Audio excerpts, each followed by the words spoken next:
I asked him if he was going to play League Classic with me, and he said no. Anyone have millions in the bank before they're 40? Oh, what? No comment. Is this from Rupee? Ooh, Frank's balling out of control. Okay. Well, I will before I'm 40. That's like 5 years from now. Like, Wait, it's we're a golden, bad dude. thing. You should not have $1 million in the bank. You should. Well, it's not You in should the have bank. 2 million. Freddie. Don't I do don't this. have a bank account. Don't do this. Let's not. Yeah.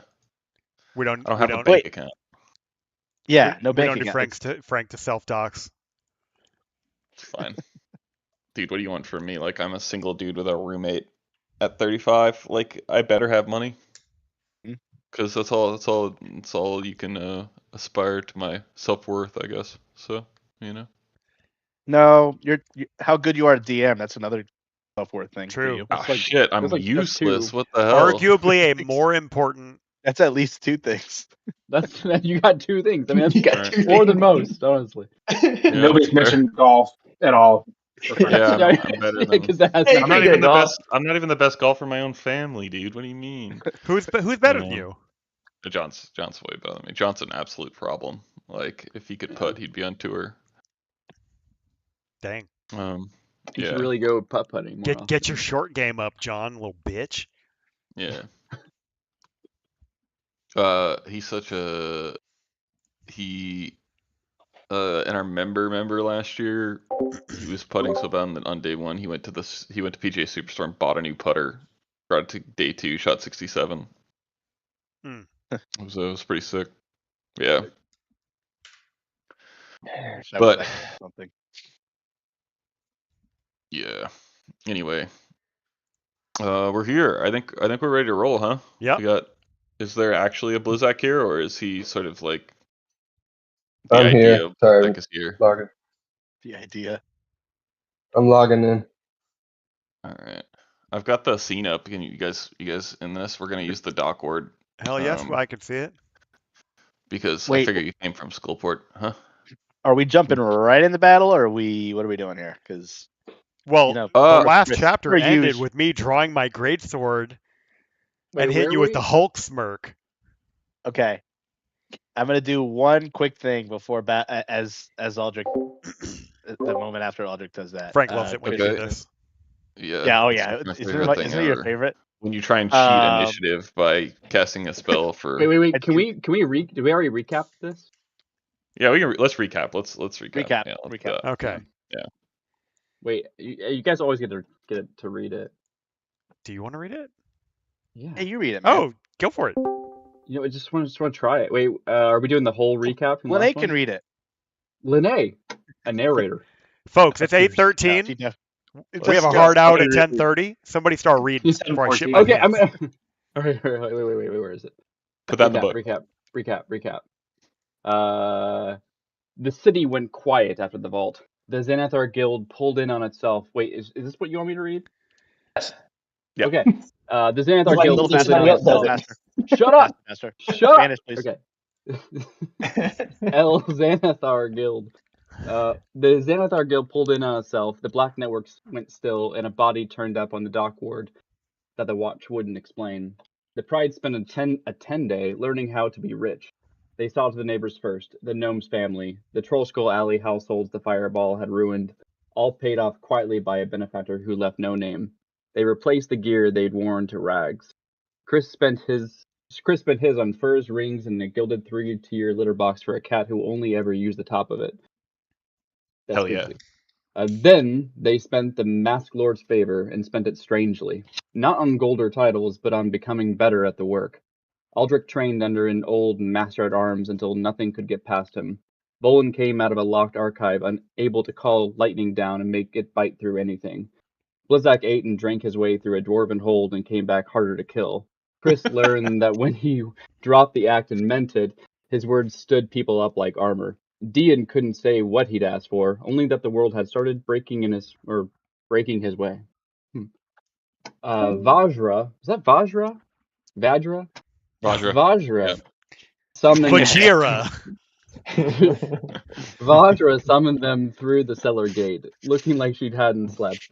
She watched the Xanathar Guild taken apart while it was weak, not by killing the Beholder, which would cost one of them their life, but by unmaking him through his own nature. Xanathar loved exactly one thing in the world, a goldfish named Silgar. Take it, and he would tear his own house down hunting for who did it. She handed them a containment field for emergencies and a name to leave alone. Gnarl, her agent inside. Maloon of Force Grey would be their man in the tournament, sentient axe and all. Aldrich wanted the Beholder to suffer. Chris argued the long game won. They went down through Skullport. Aldrich and Blizzak kept their invisibility draughts in reserve, and draughts, yeah, and tried badly to look like ordinary spectators. Aldrich in a thin cloak thrown over full plate, a siege engine someone had tried to disguise with a tablecloth. Chris and Dean scouted ahead. Chris invisible, Dean a spider on his shoulder. They found an undead beholder guarding a side room and quietly decided against it. They watched Maloon split a Durgar. They passed a hall of painted eyes that Chris swore were watching and Bigsby swore, correctly, were just paint. In the audience chamber, they found Gnarl, dead on the throne, and someone crouched over him, a masked figure in a white dragon mask, going through his pockets. Something in her landed in Chris before he could name it, some old familiarity, and he couldn't let her leave. His spell to hold her failed and tore his own invisibility off instead. She only laughed, tossed him the poison she lifted off the body. If you want to hurt the dumb eyeball, this will help, and told him her name was not for him to know, yet. Then she stepped into the dark he'd raised to trap her and was gone. The goldfish room was lit violet with spores. Chris's song froze steel toes mid-feed, the dwarf who secretly kept Xanathar's fish immortal. They argued over whether to steal the fish or kill it, and while they argued, Bigsby settled it. One paw, one strike, and Silgar was on the floor. Good kitty. Good kitty. The spores left Chris briefly, unsettlingly agreeable, following orders like a man who'd misplaced every defense he owned. Then the alarm. Then a scream from deep in the hideout. A beholder, finding the one thing it loved dead on the stones, and its mind coming apart. They ran, up through Skullport and into the light, and surfaced to a dockward and uproar. Xanathar had dragged himself up out of the dark, alone and enraged, daring the whole city to fight him. The plan had worked. Aldrich drew his great sword and smiled. Aldrich grew his greatsword. He drew his great sword. That in the book. That might be my new catchphrase. Oh, you're good. You're good. No. Cool. All right. So we're gonna pick it up. Chris, you have exactly 4 seconds to tell me what is you want to do before we roll initiative here. Chris says, "I need to borrow something," and then he goes into. Am I right next to Blizzak? He steals the potion of invisibility from Blizzak. I can do a sleight of hand if you need me to. Nah, Blizzak, are you gonna stop him from stealing it from you?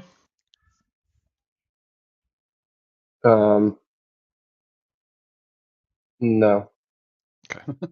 Fuck yeah. Drinking that is gonna take an action, so you can't have that. You have to do that on your first turn. Totally if you want. So, all right, cool. I just need it.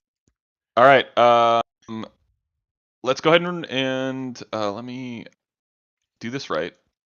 Let's go ahead and roll in this. The small bridge action is between the end of last chapter and now. We all ran to the commotion. We saw what is in campaign art, if you wouldn't mind clicking over to campaign art, and we arrived to watch the Beholder hovering over the docks as people are all running away from him, and he is pissed. And we're just jumping into it, right? Yeah, we're just gonna jump into it. Go ahead and let's have everyone roll initiative. I believe I should be good to. Oh no, is Ross gonna be the Beholder now? Don't worry about who or what Ross is. Are we gonna kill Ross? A rogue Beholder. Oh yeah. Yeah, Freddie, you were yeah. trying to make him our busboy last week, so. Yeah. That's Man, a big why did I upgrade. roll so poorly. I wanted a human servant. Okay, I've got initiative from Aldrich, Dean, Chris, and Silvar, so I need one from Blizzak and one other character. I cannot believe what your name is backwards. No. Okay, how do I do this? No. I just at the middle of your character at the top is a. Wait, how do you see this already? His first roll is a nat 20. It's on the map. Let's go. That's Blizzak. It's on your character sheet on the top under initiative. No. You just click the box. I'm so proud. You're such a son I'm of so a bitch. proud. Do you see Oh it, yeah, Ross? okay. Okay, there you go. Yeah, I'm sorry. So do we You're do just we gonna be pronounce on Oh it? no. Is it? You know what? Zatoon? You can Nope, he's gonna introduce yourself himself. in a bit. Yeah. Okay, I'm not, absolutely. okay. Okay. Yeah, we're good. All right, we're gonna pick things off. All right, to start with, the beholder has a couple of effects just by existing. What did That's we Why nice. does I didn't why know to does do that. Bigsby have a role? Because his token is on the field. It's fine. I'm gonna roleplay Bigsby. He's gonna do stuff. All right, he's Okay. gonna do very Hell important yeah. things Hell in this yeah. combat. All right. The beholder has an effect in just like his existence. That takes well, one of them takes place at initiative 20, and the others take place just normally. He starts with an anti-magic cone that he gets to determine where it is. That's created by a center eye stalk. How do I do this? You need a cone. Yeah, I need a overlay. There we go. I got a cone. Yeah, it's gonna point this way. Oh. So that's an anti-magic field. He knows who Vajra is. So, and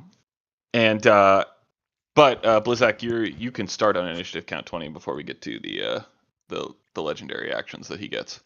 So it'll be your turn. Go ahead. Oh God. Okay. Guess I'll go like move up a little bit more right here. I'm gonna close enough. Swing my great axe at him. Okay, It. it's him. Yes. Okay. That If hits Frank were hopefully. to say that doesn't What was hit, it? if he doesn't, Yeah, It was it is. and then damage Respectable 2. only 6. Okay. Don't you have Right. extra attack now? Oh. Do Yes. I still? Yeah, just roll another attack roll. Okay. Not I'll take that. damage. Yeah, you gotta roll. You gotta roll to see if you hit first. But we'll take that as the damage roll. Yeah, that also hits. So another 12 damage on him. That's good. Yeah. Can you see like HP and stuff No. in this tracker? Okay, all right. I was No. gonna say that's kind of not great. All right. And then for the sake of extra attacks, we're gonna roll like all of the attack rolls kind of sequentially, and then we'll do damage as it goes for the future reference. We're gonna go to Bigsby's turn. He saw a rat that he's gonna go hunt down in this house, and then we'll go. That's we'll the go over. We'll go over to Silvar. turn. Dude, Bigsby wants nothing to do with this thing. All right, this thing could look at him and I he'd love die. how he's in the the order though. Yeah. He's in the fight. We'll go to Silvar. So it is notable, like this, Xanathar is projecting this anti-magic field, right? So Yeah. you're not in it right now, but like that's something to be Exactly. aware of. That Which is theoretically why he can move I'm it. going to use Crown of Madness on him. Okay. Hopefully it lands. If so, then he would just be act normal on his turn instead of attacking anybody. Okay. So here we go. It's a Wisdom save of 14. Okay. Let's see. Crown of Madness charges a humanoid. I'm gonna let you use it because you would know the spell. I'm gonna let you do something else because this is not a humanoid. This is an aberration. So. Okay. So it only works on humanoids. Mhm. It says it succeeds automatically if it isn't humanoid. Hang on. On him. Rules, spells.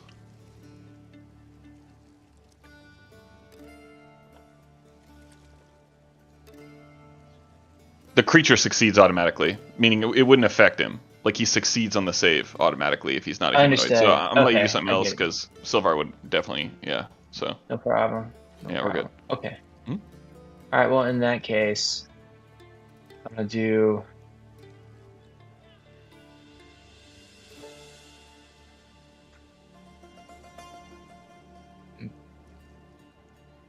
I'm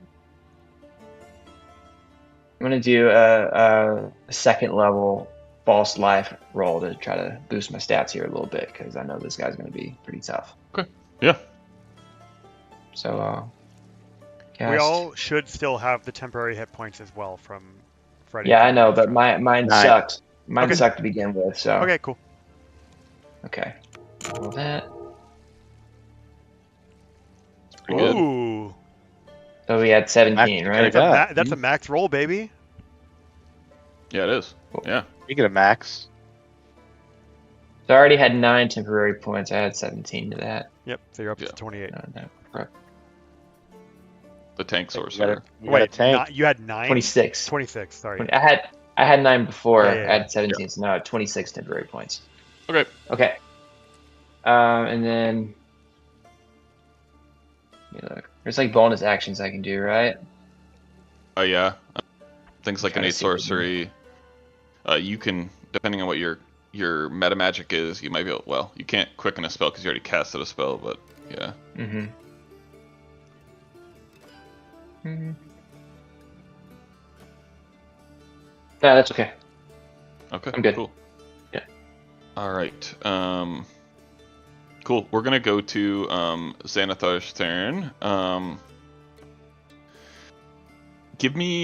We're gonna do 3 of these. So we'll have Aldrich, Dean, and Chris all roll me a D10. What? That's not allowed. Yeah, I don't think you can do that. We're just randomizing which I-beams he uses. I rolled a 1. 1, 7, and Aldrich did. 7. Reroll Dean one more time. Oh, yeah. 8. 8. Okay. So it's going to use the Charm Ray on Maloon. He will try and save that. Let me get Maloon's page up 1 second.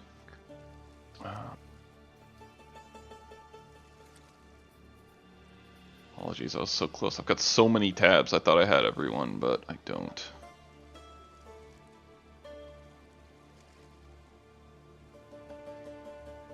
This is the guy we're There's supposed to catch in that thing, right? That we Yep. brought with us? Yep. Okay, who has that? Maloon's the fighter that was in the room. He has a +2 to wisdom. Who has that Like device? Who's got it with him right now? I don't think we're I going got to something else capture to this think. guy. I got something else with me though. All right, he is charmed for an hour. So Meaning that we just added an enemy to the field. not necessarily. He just can't attack or Ah, target the charmer okay. with damaging abilities. He doesn't have to do some. He doesn't have to fight somebody else. Ray 7 is the sleep ray. He's going to use that on. We'll go with Blizzak, who just hit him. So you're gonna have to roll me a wisdom save. Wait, you Uh-oh. said Chris. Me, Chris, and Dean. Yeah, no, like I wanted you guys to randomize what race, but I Oh, still get to okay. who he tries to raise. Got So it, like got it. this is what Yeah, happens. there's Like the first eye stalk on his far right side like shoots a beam at Maloon, and he's just like pacified, right? So now the 7th eye stalk over shoots a beam at Blizzak, and you've got to give me a wisdom save. Got Good it. luck, Blizzak. Oh, here we go. +1 wisdom. Is an 18 Okay. enough? 18 saves. That dog will hunt, Yeah. brother. I'm not down yet. And a fish. and then his petrification ray is particularly bad, I would say. He's going to shoot that at Chris. What? That's not a lot. Okay, that's good. Yeah, What, give me a what dex do I need to do? Dex save. Okay, dex save.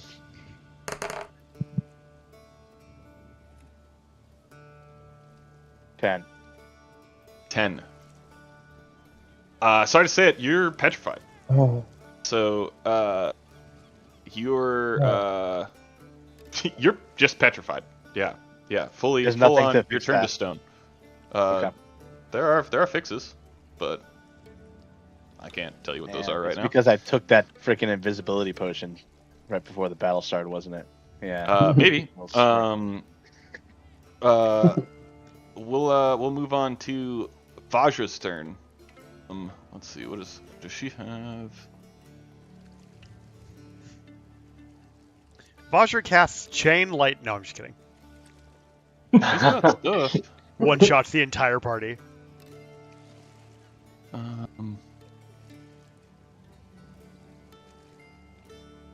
I think she is going to. She needs to get out of this anti-magic field, so she's willing to risk it. She's gonna run over here, and she's gonna cast. Let's see. Freddie, is Lene liking the music ambiance? Let me text her. She might have just logged off now that Chris is petrified. She's like, "Yeah, I'm done."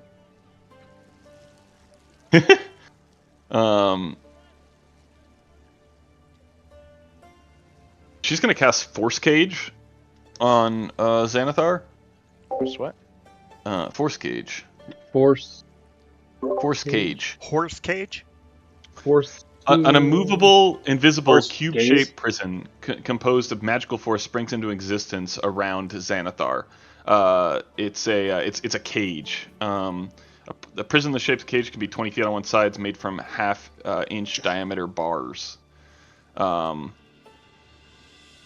He's trapped inside the cage, and he can't leave by non-magical means. If it tries to use teleportation or interplanar travel to leave the cage, it must make a charisma saving throw.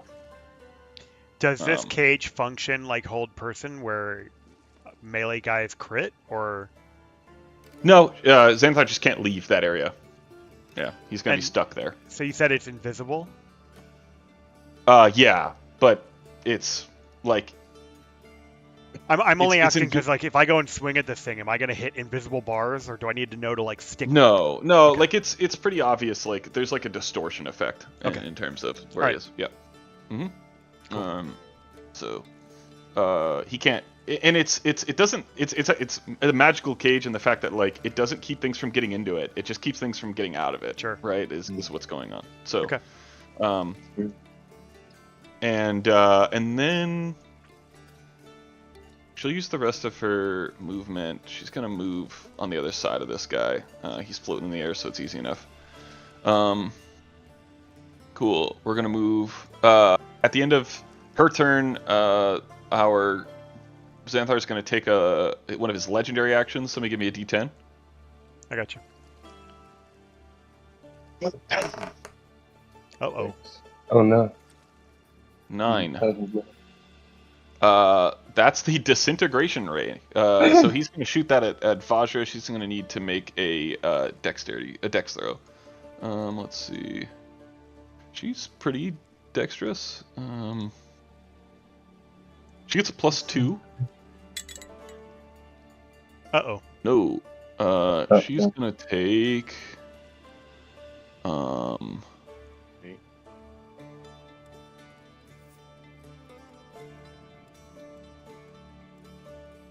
This much force damage. Oh my god. Whoa. 54 force damage. Is she okay? She's fine. She's kicking. We're gonna move to Dean's turn. Okay, let's see. First things first. We're gonna firebolt this guy. All right. We are not gonna firebolt. No. We're gonna miss this guy. Roll with advantage because he can't move.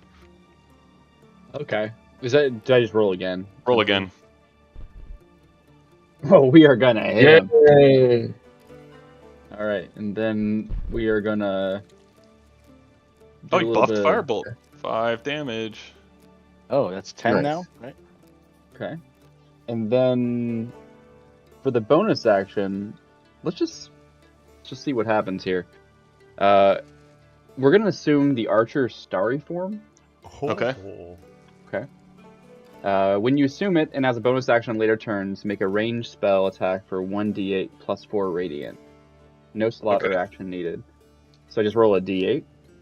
Yeah, you can roll like a ranged spell attack. So just roll another firebolt thing with advantage. Okay. That's a d10. Yeah, no, roll the d20 thing. You can click on that because that's what your ranged spell attack modifier is, right?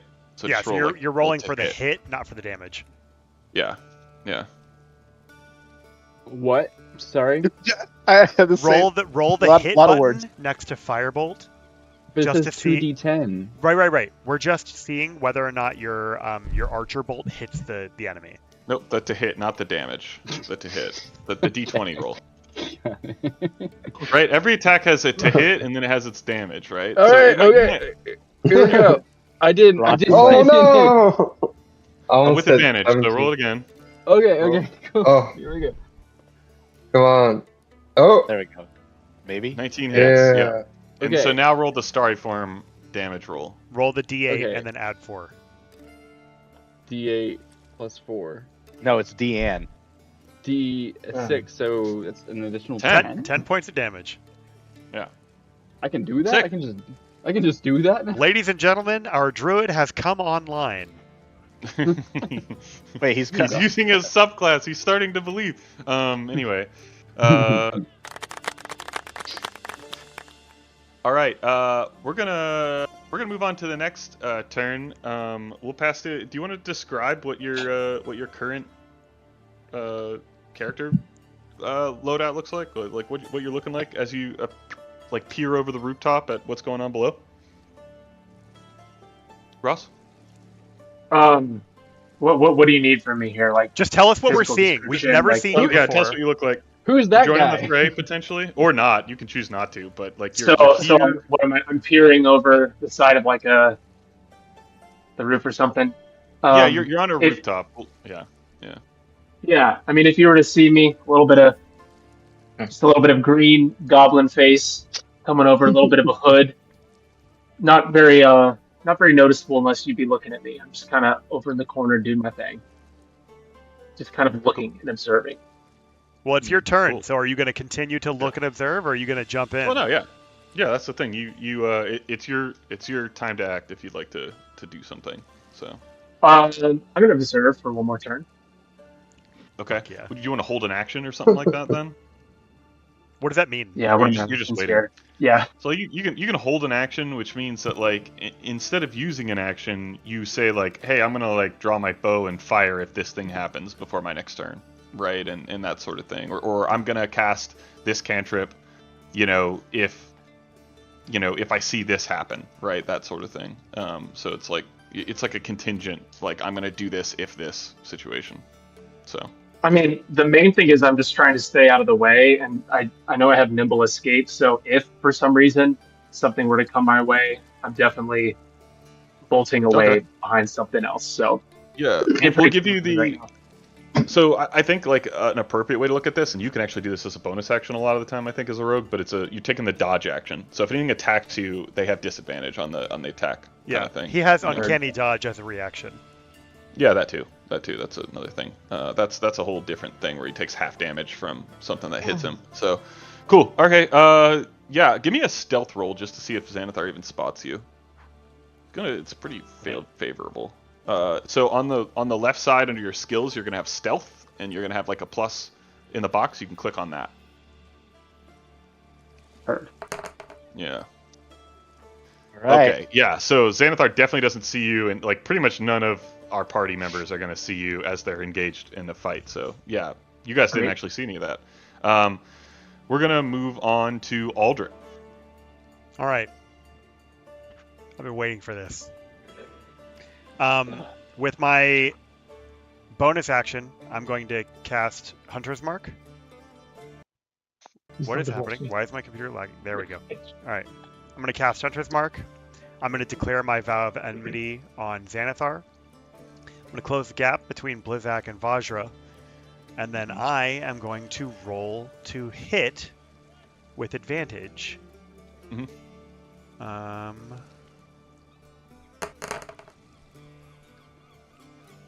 Okay. Meeting this advantage, but that's 22. okay. That hits. Cool. Now I'm going to roll damage twice with Savage Attacker on attack 1. So whichever of these is higher. Okay, so I'm going to take the 18 points of damage. And I'm going to roll the Hunter's Mark D6. Give me just a second. A 1. Okay, so 19 points of damage on my first attack. Okay. And I'm also going to expend a level 2 Smite. Mm-hmm. which is 3d8.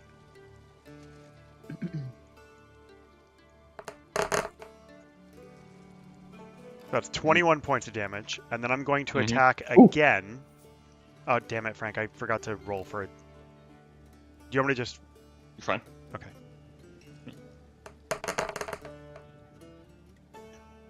So And the helps a lot there. 21, does that hit? Yep. Hits. Okay. Hits. Yep. Yeah. And that is going to be 2d6 plus 7. I cannot Savage Attacker this. And then 1d6 for Hunter's Mark. And then I'm going to expend another level 2 Smite, which is 3d8. Hang on just a second. Paladin's Smite. Twice in one turn. Yeah, I believe it's a spell, so... yeah, you can. So go ahead, yeah. Okay, so on one turn, I did however much damage that was. A This lot. is what we gotta keep up with this, Ross. 30, Good luck. 33 plus 15 plus 21. I'm not gonna do that math. I know what Xanathar's HP is at. I did and that's all I'm 69 worried points of damage to Xanathar. about. Okay. For his legendary action, he's gonna use a ray on you. Go ahead and roll a d10 to see how bad your fate is. Oh, no. Oh, Frank's mad at you. 6. The boulder's mad at you. Telekinetic ray. So give me a strength saving throw. You're probably good at those, right? Oh. Was it bad? I'm going to that's use my not good heroic enough. inspiration. Okay. I'm going to burn that. Okay. Yeah. That's good enough. So you strain against the ground. You grip the ground with your toes as he tries to lift you up in the air, and yeah, it fails. Cool. Okay. We'll go to Chris. He's a statue. We'll go to Maloon. I'll wiggle. I'll wiggle a little bit. A little bit. Chris. Go team! Okay. Maloon, what can he do right now if he can't attack? Balloon's going to piss his pants. I've been there a couple times. We've all. Been there, done that. Yeah, the cool thing about Azure Edge is that it doesn't really give a fuck about. Alright, Maloon is going to run through this doorway and like come over here, and then not attack, because that's all he can do. And you're gonna hear like this like telepathic voice of just like, you idiot, hit the monster, like why don't you hit it? And Maloon's just like, I what do you mean, why would I do that? And so he's like talking to himself, but like it's coming from his general person. Whoa. And yeah, that'll be Maloon's turn. We're gonna take it back to the top of the order. Blizzak, that'll be you. Oh, actually, All right. No. Yeah, you're right. Yeah, we're good. Yeah, let's do it. Alright, I'm gonna try to hit him again with my great axe. Okay, with advantage. Make sure you roll both attack rolls. Uh, All three, right? Yeah. Or four. All right, that hits. Frank, Okay. I'm Roll the sorry. other- Yeah. I didn't do 69 points of damage earlier. I did 101 points of damage earlier. I fucked up and didn't count the roll that was 21. That was the 3d8 that I threw for the first smite. I apologize. Okay, did you roll your other attack? All right, let's roll both attacks and then the damage. Yeah. yeah, one hit. Do six damage. Okay. Attacks and damage. And is that it? Did you Okay. attack twice? He rolled a 2 to hit attacks. A Yeah, 10 and a but he has 24. advantage because the guy's in the cage. Oh shit! Right? Shit! So, Okay, yes. Yeah, so heavens. we needed to roll another attack roll with advantage. Yeah, I rolled to hit twice. One was a 10 and one was a 24. Roll to hit 2 more times. Oh.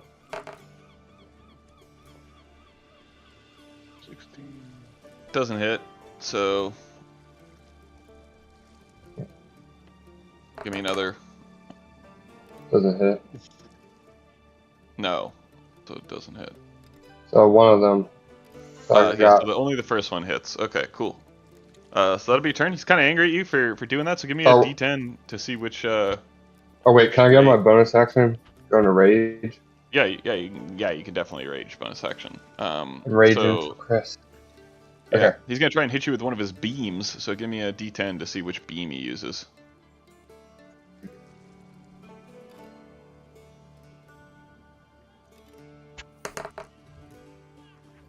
Number 1, Roll that's the the one. charm one. Give me Oh, a shit. give me a wisdom save. Yeah. Alright. What'd you get? Sorry? 17. 17. 17? Alright, yeah, you're not charmed. You're just angry at him. Like you're so angry Yeah. that he can't charm you. It's not possible. Great. Okay, Bigsby catches a mouse in the corner. So he's messing with that mouse right now. He's throwing him against the wall and shit. It's crazy. We're Frank. gonna go to Silvar. Out of Yeah. curiosity, would using his eye stalk trigger Sentinel as hitting someone near me or no? No, he literally can't move. Okay, so that's literally hit somebody, not like cast a spell or something. Yeah. Okay. Yeah. It's also like it's not really truly an attack. He's just like, Gotcha. yeah. Okay. Yeah. This is one of the few creatures that Sentinel's maybe not gonna do much here. Okay. Cool. We will go to Silvar.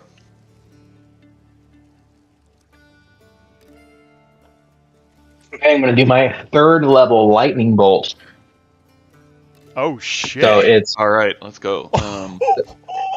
100-foot long, 5-foot wide line, blast for me in the direction, so I Yeah, step are you over gonna to use the side, a little bit, just so I get a more of a straight line, and then I launch Thunderbolt Yeah. just straight in the Xanathar. Cool. Are you gonna And use a bonus action this turn? Just curious if you got if you're going to. If I can, if there's a. Are you going to recommend that he haste the spell? I think you should activate your innate sorcery. It increases your saving throw. That's generally something you want to do at the beginning of fights. Yeah. Okay, so then Yeah. I'll do that then. So I'll do take a bonus action and do innate sorcery to unleash the simmering magic within me for 1 minute. Oh. Yeah. Okay. What's your spell save DC? It's gonna be at the 14. top of your 14. spells. 14. Okay, so it's That's 15. 14. It's 15 now that you've got the innate sorcery going. Xanathar gets a +2 to Dex. So he fails. So roll the full damage, and we'll take that. Okay. And because I'm casting a 3rd level, it increases by 1d6 for each spell slot above 3. So I'm doing 8 d6s. No, it's just regular. Every spell slot above 3. This is 3, so it does. Gotcha. Yeah. Okay, so if I do a 4th level one, that'll be. I gotcha. With you now. Okay. So anyway, the base is 8 d6s. Okay. Oh Yeah. shit. Oh shit. 31 lightning damage. Holy. That's a spicy meatball. It is. It is. Xanathar is out of legendary actions until his turn, so we'll move to his turn. Xanathar knows the threat that is Vajra, so he is going to turn his anti-magic cone to face her. In his panic, he does make a mistake. So you notice how Chris is now in an anti-magic cone, so his petrification effect ends up fizzling, and Chris is standing humanoid again. In good shape. So, Chris, you're back. You don't have to hate me anymore. Yay. Yeah. Cool. And so now we can have Master Volan, Ross, and Blizzak roll me d10s to see which raise he uses. Oh boy. See which one.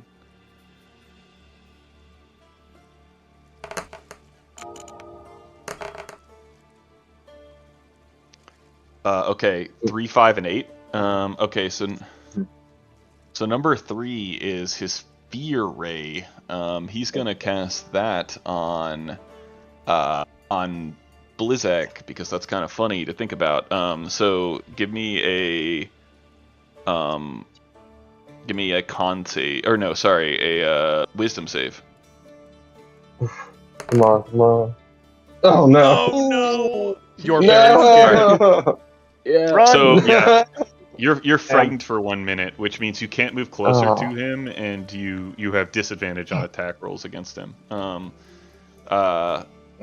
next one was 5. 5 is his Enervation Ray. He's gonna use that on Aldrich since you hit him so hard. Give me a con save.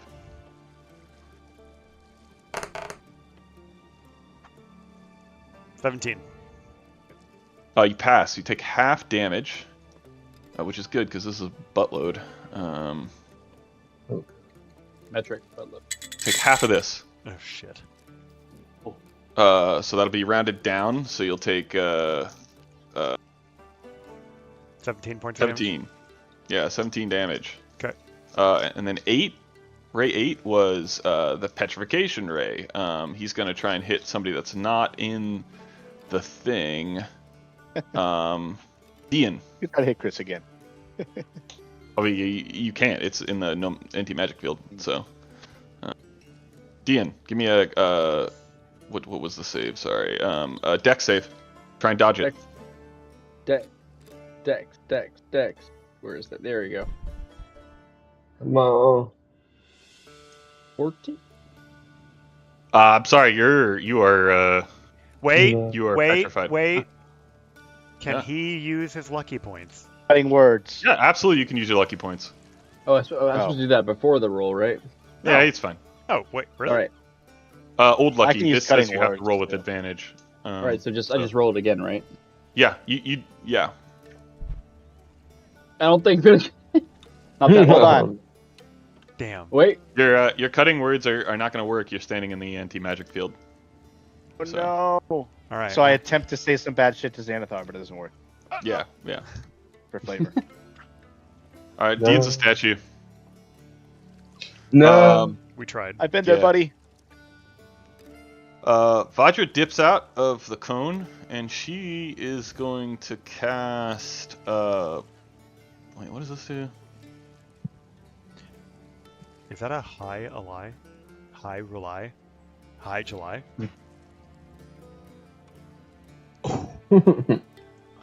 She's going to cast I like- Power Word Stun. Uh-oh. Our words. Stop. And so he is stunned, and he can make a save against it at the end of his turn. But he does not have any legendary actions, reactions, anything like that. So she basically like dumbfounds him. He's stuck in this cage, and now he's stunned. Basically can't move. Should be easy. Does that function like hold person?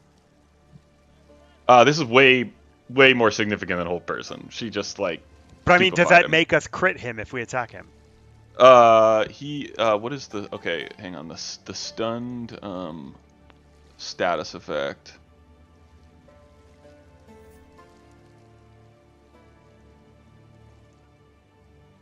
Incapacitated. You fail strength and dex save throws. Attack rolls have advantage. Incapacitated Oh. means attacks auto stun, right? No, or auto it's- crit? Attack rolls have Caroline. advantage. Okay. Yeah. Damn. Okay.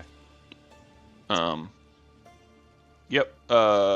Cool. That's Voucher's turn. We'll go to Dean, who's a statue. And we'll come back to this mysterious figure that's hiding on the rooftops.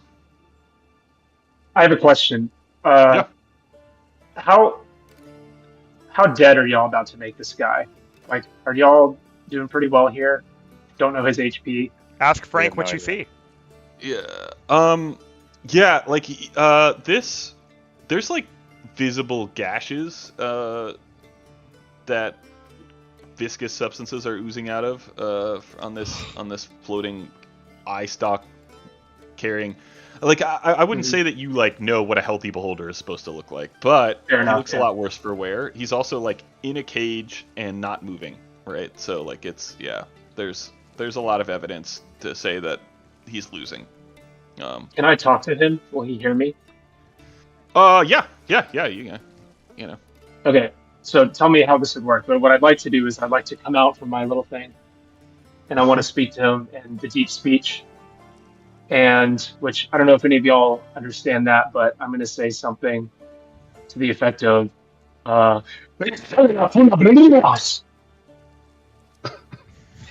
wife is going to divorce me. He's getting judgment. Yeah. All right. And do you need me to tell you what that is? Yeah. Would you like the absolutely. translation? I absolutely. I'm going to say something that's like, "Hail, Lord Xanathar, the mighty and terrible. Oh my god. Beg for your life now, or you are ended forever. What say you?" So you know how like you see that like in the recap or in like the character art, right? Campaign art. You see how he's sort of like wide-eyed in that picture? Like you get like a you get like you get like the Batman squint out of that eye. You know what I'm talking about? Batman the Animated Series squint, right? It just gets like a, and he's just like he's like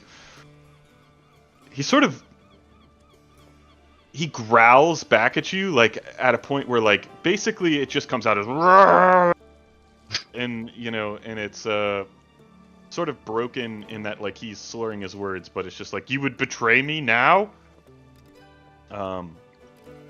And that's all he gets off. So he saw me. Yeah. Well, you talked to him, so you tried to see it, right? Yeah. So. Okay. Yeah. Okay. Cool. You want to do anything else? That's all I can do. Right, cool. Huh? No, I'm good. Okay, cool. We'll go to Aldrich. All right. My blade drenched with Beholder Gore. I'm going to cast Divine Favor with my bonus action.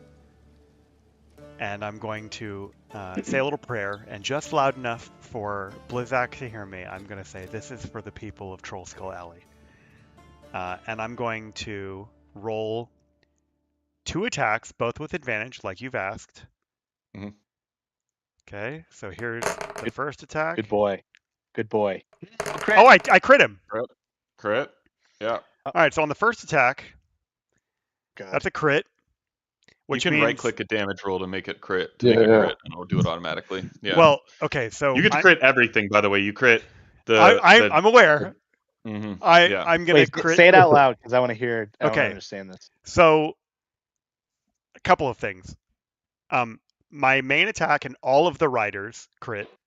So, my Divine Favor damage crits, my Hunter's Mark crits, the Smite that I'm about to use crits, my attack crits, and then I'm also going to use Hew, which is from Great Weapon Fighting, and attack again within the same attack, and then attack again with my extra attack. So if Xanathar's alive now, he's not going to be alive for much longer.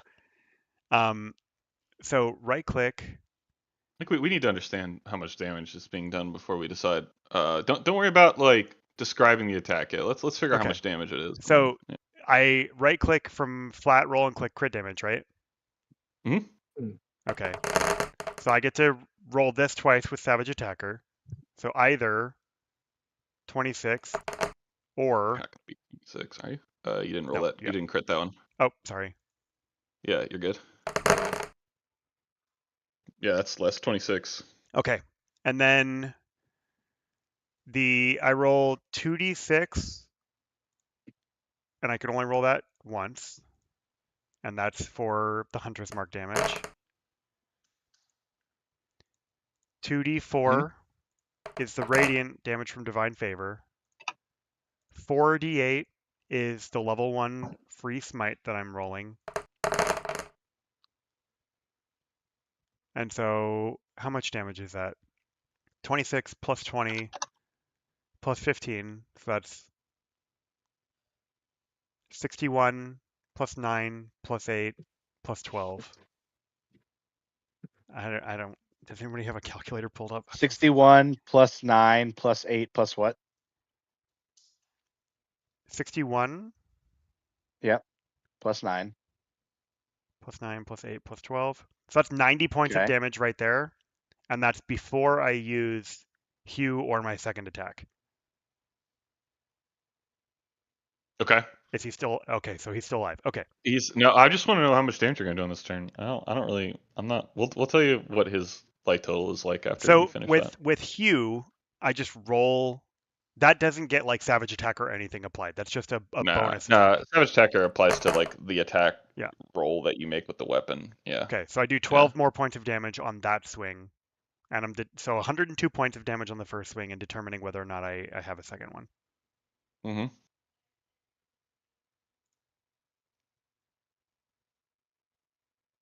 I'm assuming that I hit Okay. it. Yeah. No. I just want you to roll the second one just so we get total damage, right? Okay. Like let's yeah. Okay, so 2d6 plus 7 plus a Like we should. Go ahead. d4 and a d6, and then no more smites because I don't have any more. No, I have a level 1 smite left, and that's going to be 2d8s.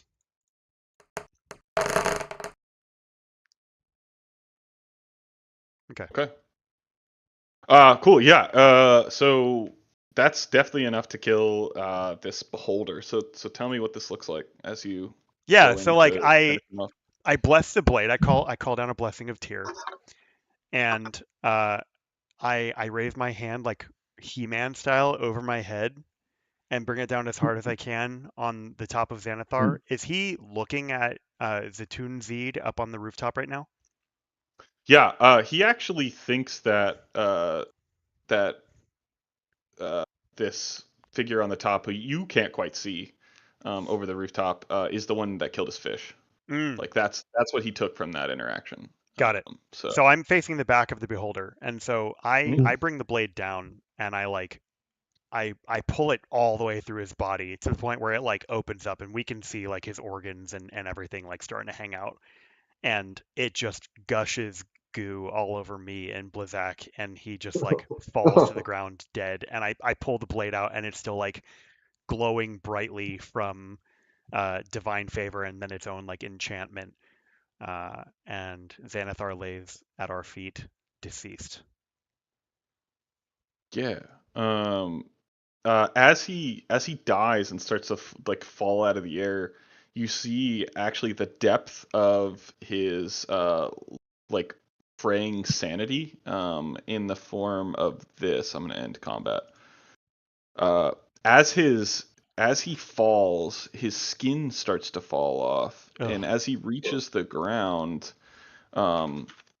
he actually resembles something a little bit closer to this Oh boy. than before. What's Which, that? so I mean, it's still dead, but like, Okay. yeah, it's dead, but like it's like a skull. Like all that's left is like like Beholder's sanity, like it kind of informs what they are, and this is like an undead version of Beholder because he had lost the thing that, yeah. Anyway, but yeah, you're left with like basically the skin is melted away, and all that's left is the Beholder's skull on the floor in front of you, and that's going to be the end of combat. Vajra is going to rush over and she says, if I can get to him quickly, it's not a problem, and she'll dispel the petrification on Dian as well. So you come back too. You're not a statue anymore. Yay. And Xanathar, the corpse of Xanathar, lays on the ground of the dockward. Can Chris do one thing? He says, for good measure, and he very calmly walks over to the Death Tyrant. Yeah. And he uncorks the smallest bit of eye poison that he was given. Yeah. And just puts a small little. Yeah. This thing is dead and undead. It's super dead. But Okay. if it was, it would be dead and blind too. On top of that, so, yeah. Give me an investigate. Give me a perception or investigation check, Chris, whichever makes sense to you. Perception or investigation? Mhm. All right, perception it is. 20. Oh, Cool. All right. So in that case, you see in front of you 3 magical rings, and I'll give you the opportunity to take one of them before anyone else notices. Oh, We've been down this path Yeah, before. we've been here before. Oh no. Hang on just a second. Some things never change.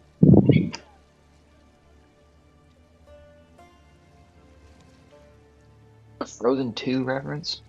Yeah, good was better than the first, honestly. I disagree. Ooh, hot take. Oh. will Chris learn from his past mistakes and tell us that there are rings on the corpse? We'll find out next week. We better Okay, find out right there fucking now. is a transparent silver ring that comes off that's like next to one of his eyes. There is a brass ring with a purple brain on the top of it. And then there is a small gold ring with a which one? With a sapphire in the front of it, Okay. or in the gripping. So you get a chance to take one of them. The others, if you want. Chris, he picks one up very inconspicuously. He's going to pick up the mind one. Okay. All right. Cool. And he is about to pocket it for the rest of the team. And he has like a moment of self-reflection, and he thinks better of it. And he just says, "Hey guys, I think I found something. There's 3 of them." And he kind of beckons the team over to check out the 3 rings. Yeah. And then he kind of says, "But I get first dibs." Yeah. So Vajra will actually share. Yeah. I heard that he used these rings on his eye stalks to enhance his powers. This one will turn you invisible. It's a ring of invisibility. This one is good at shielding you from like mental incursion. It's the purple one is a ring of mind shielding. And this one will make you absorb physical hits better. It's a ring of resistance force. I don't see why anyone would question you all taking them.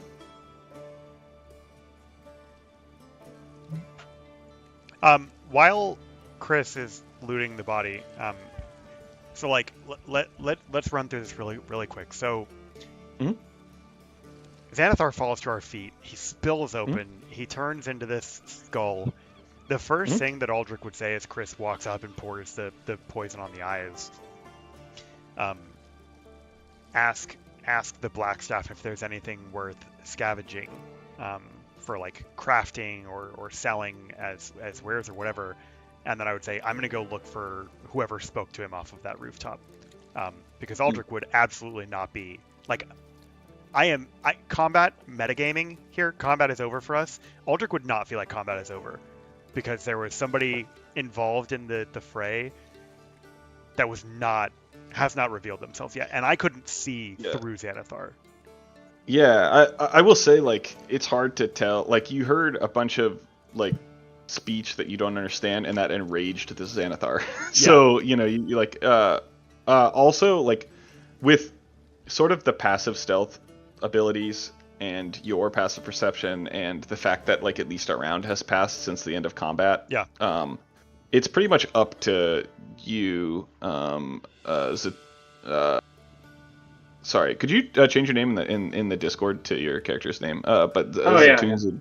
Zatoon, like, it's up to you if you want to be seen at this point. You could easily scurried away at the end of that engagement if you wanted to. For clarity's sake, I'm not saying that I'm going to confront him. I'm going to look for him.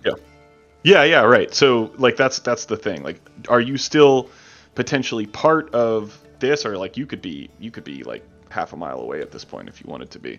It's really up to you. I'm here. I think I'm ready to reveal myself. Okay. All right. Cool. I'm looking down alleys because I don't know that he was on a vantage point or anything. I'm just running around looking. Yeah. So we'll play to this point. Like what? Yeah. I mean, you guys can role play like how this goes. What do you want to do? I'll be down here. So yeah, I mean, I'm still up on the roof, so I'm kind of watching the party, seeing what they're doing, seeing how they're interacting. I guess I'm seeing Aldrich kind of taking off, realizing that he's going to be looking for me. And I'm definitely not running away, kind of maybe waiting to be found. I think I'm going to come off the roof and maybe just go into the nearest alleyway and get behind a box and just see if he's angry looking for me or just like curious, like, you know, am I going to be in trouble here? But Yeah, you roll an yeah. insight check. You roll an insight All right. check, and then Aldrich, like you can roll, sort of. Yeah, where you can move your little guy, Russ. You can move your. Yeah. Wait, how do I do Aldrich, that? Just click it and move it wherever you want it to go. Oh, you might not. Yeah. Yeah, you might need to select like the hand up in the top left instead of the, or no, the pointer instead of the hand. Okay, I'm sorry. Where are we? Oh! You haven't You're even not been in the looking at thing. You this. mean the map? You see Yeah. where it says campaign Ada Omega Dragon Heist? Click the plus button Yeah. next to that. Yeah. Oops. Does that open up a new Launch tab with a plus map? button. That's where you would have seen all the rolls and shit. I've been trying to like watch the stream, and I'm like, there's got to be a better way to do this. Oh no. Okay, so bad. I don't. I'm sorry, I don't see the. You're the good. play. It's the play Are you button. Are you The on play your button. character sheet? Yeah, it's in the top right of No. your character sheet, I believe. Character sheet on Discord. Okay. Are you on D&D Beyond? Yes. Okay. So Ross, go we're I there. see playing a it. game called D&D. Oh, Yeah. launch game. All right. Yeah, Yeah, launch there game, you yes. Wait, I'm on Neopets. What website are you? Oh, what's up, everybody? Hey, Hey, I thought this dude. was cool. I can literally move myself. On Yeah. Club Penguin.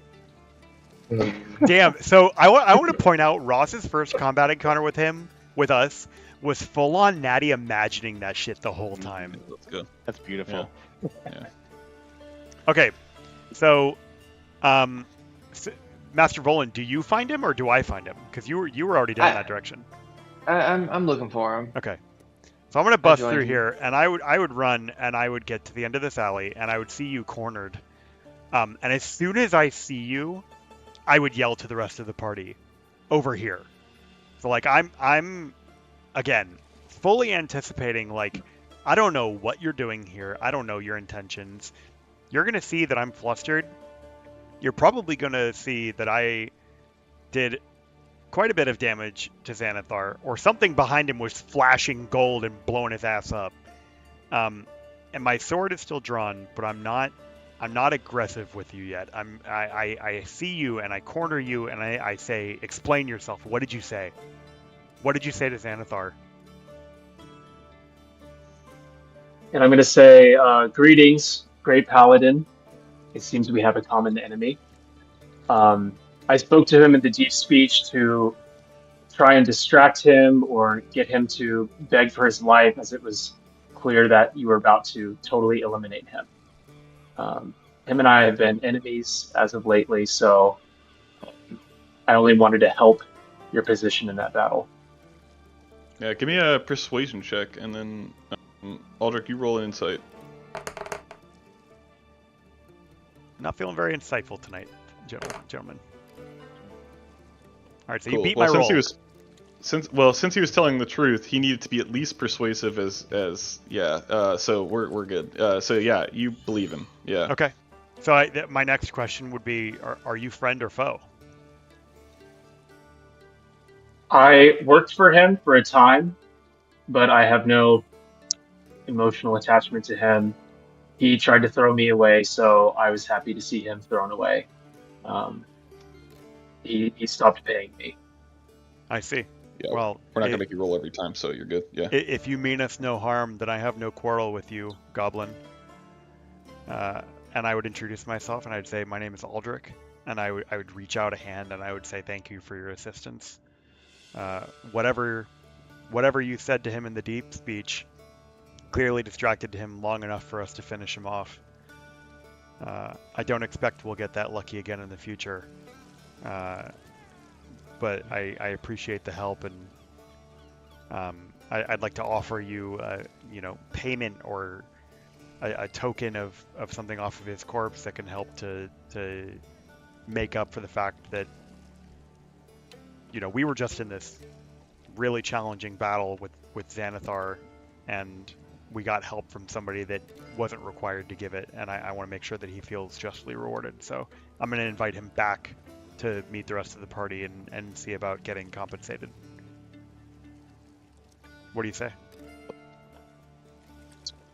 I'm going to say that appreciate your generosity. I'm more interested in the information that he knew and his position in Waterdeep. And so if you know anything from what you got from working against him, I'd just be happy if you could share anything. And yeah, gold is great, but information's better. I swing my sword more often than I talk, so I think you'd be better suited chatting with a particularly talkative fellow in our party. And then I'm going to turn heel and walk back to the rest of the group. And I'm assuming, again, cinematically, as I round the corner, you guys are just coming to meet us because you heard me call over here. And I'm going to motion over my shoulder and point and say, this fellow got Xanathar's attention while we were fighting him, and said that he wanted to see Xanathar dead as badly as we did. So he had some questions for us, and I'm hoping that you all can answer them. And then Chris looks at him up and down, and he says, "He looks and smells poor." That's probably accurate, right? Aldrich would be very embarrassed at this, and walk back past this. Dean, what's up? The moment that Dean sees him, a very, very subtle wind that only Dean notices. Like, it's just too small for anybody else to notice, but Dean notices very subtle, just wind kind of draws him towards him. And this sort of disarms Dean in a way. And Dean says, I don't know why, but I feel like I know you. And I have no idea why that is. But you feel like a friend. If you look in campaign art, you'll see what we all see standing at the other end of the docks, behind the corpse of Xanathar. Bigsby comes trotting out with a dead mouse in his mouth, looking pleased with himself.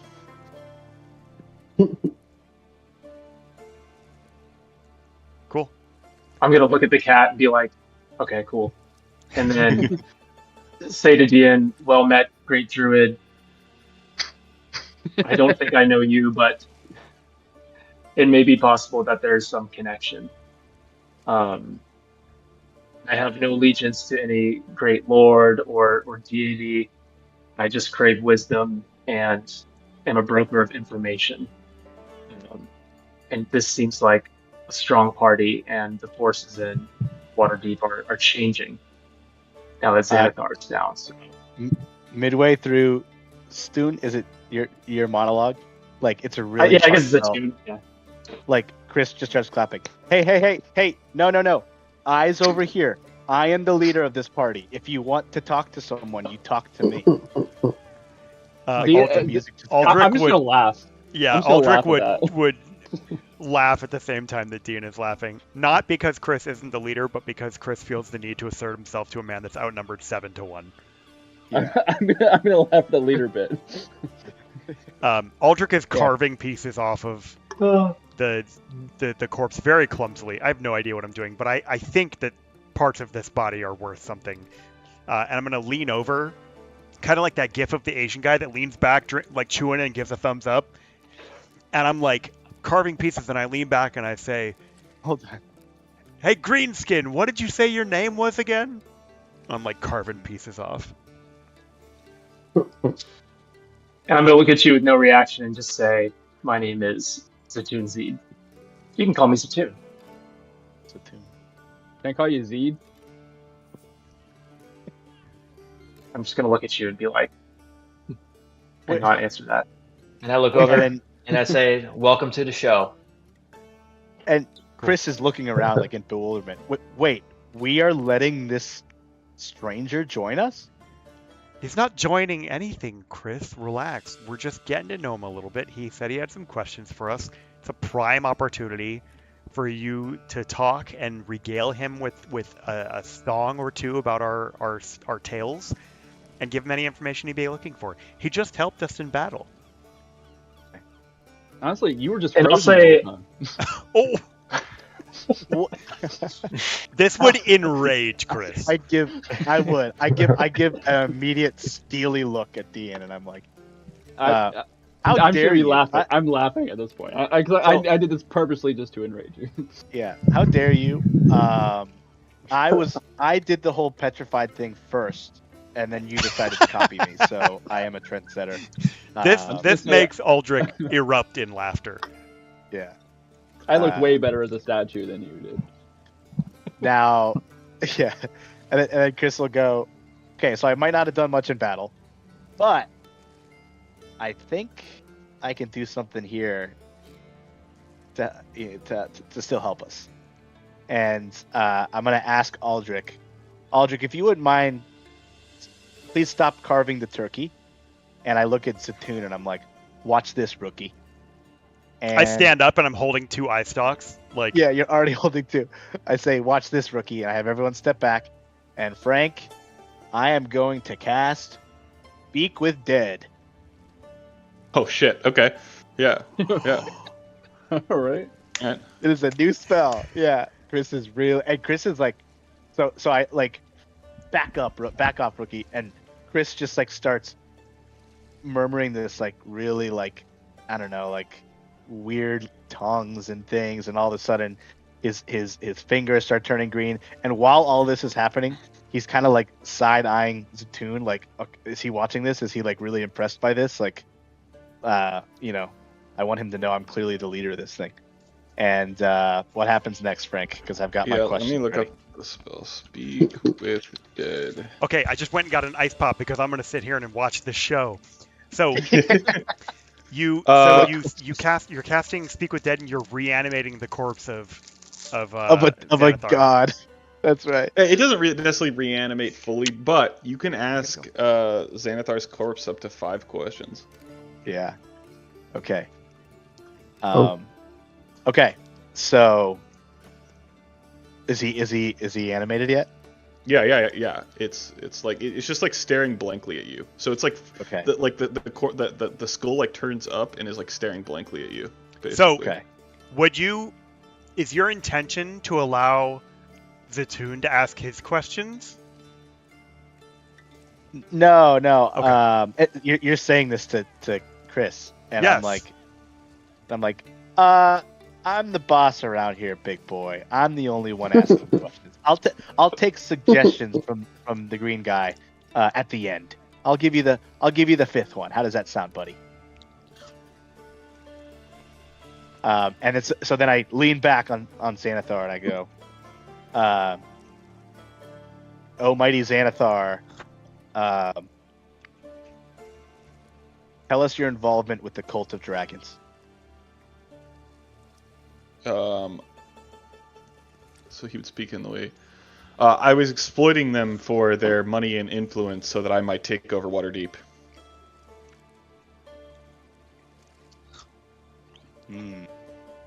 Okay.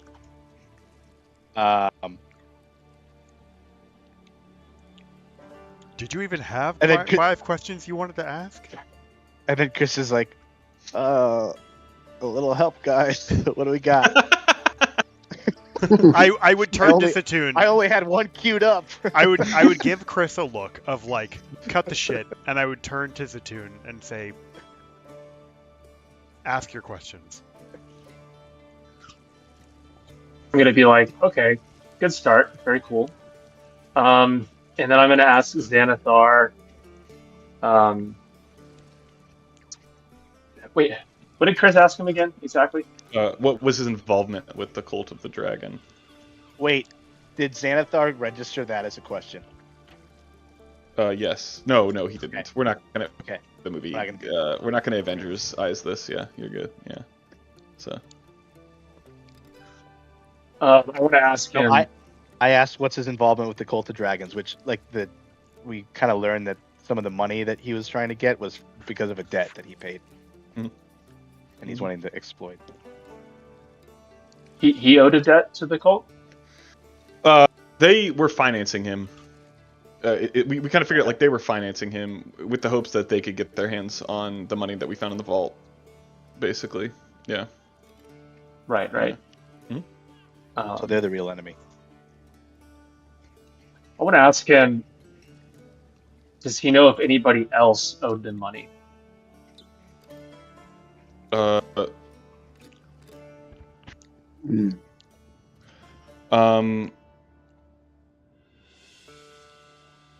I suspect that they were playing both sides, and that the fall of the Black Network in Waterdeep has a similar reason for mine. Makes sense.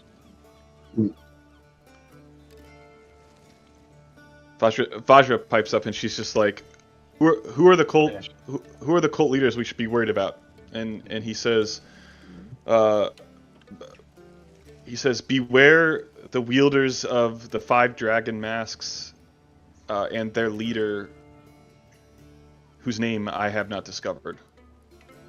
At hearing the mention of the Dragon Max and knowing that we've asked him 3 questions, Aldrich is going to say,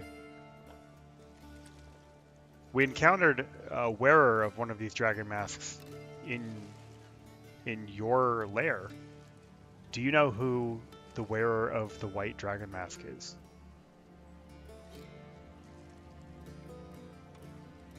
I know not. Kind of expecting that, Aldrich would like nod his head in disappointment and look at Chris and say, if there's anything else that you need to ask it. Otherwise, I recommend that we let Vajra. I do. I have one more question, and then I'm going to look right at Satoon as I ask this one. Tell us everything you know about Zatoon and whether we should trust him. And I'm like, I'm giving like a steely look at him before. So Fuck he's yeah, given bro. like given a very monotone response to like all these other questions, but you get like the sort of feisty, angry Xanathar again, and he's like, "That no good rat-faced goblin killed my fish. He betrayed me, and I will return the favor someday." And then like the spell sort of fizzles out as he keeps to try and like say like more mean things about Zatoon. I'll almost, as he's fizzling out, I'll say, "The cat did it, you stupid fuck," and then I'll just like cancel the spell. Nice. And then he's gonna tell the truth. That's what he believes. okay, He died thinking that Zatoon killed his fish. great. Yeah. All right. Chris steps over his now disintegrated or whatever body and says, "The enemy of our enemy is our friend. Welcome to the team." And I'll give Zatoon a handshake. Is he gonna take it? Yes. And as I give him a handshake, I am gonna attempt to steal something off of him. So can I do a stealth? You Can I do a sleight of hand check? with disadvantage, and then Zatoon, you can roll a perception With check. disadvantage? Yeah, you're shaking his hand. You only have one. You have your non-dominant available. 12. Did you say perception? Yeah. Oh, so tell us what this looks like. You catch him trying to steal from you. Shit, he just got me. He like just tries to like reach in your pocket in your coin purse, Yeah, he's gonna like try and reach for something, I don't even know what, and I'm just gonna slightly turn my hand and just gently but firmly grasp his arm, look at him like, Fuck yeah, dude. and then let it go. Oh god. So On the road here, bitch. I would just call out again over the body of Xanathar, who I've started working on taxidermying again, because I'm convinced that things on this body are worth something. I'm going to call out to Zatoon and ask if he has. Do you have accommodations in Waterdeep, or do you find that every night you lay your head in a new place? I'm like continuing to cut shit off with Xanathar. And I'm gonna look at him unfazed with any of this, not showing a lot of emotion, but just say that I move around often. I haven't even been in Waterdeep that long before I got involved with him. I'm used to meager accommodations, but I have skills. I have a very special set of skills, and I can be a nightmare for people. Well, that are against you. as long as you're in Waterdeep and you're with us, you've got a place to rest your robes. Let's clean things up here and check out with Vajra and head back to Troll Skull Alley. And I'm gonna look at Chris and kind of give like a glance that says like, are you good with everything that we're doing right now? Just I'm checking in with my homeboy.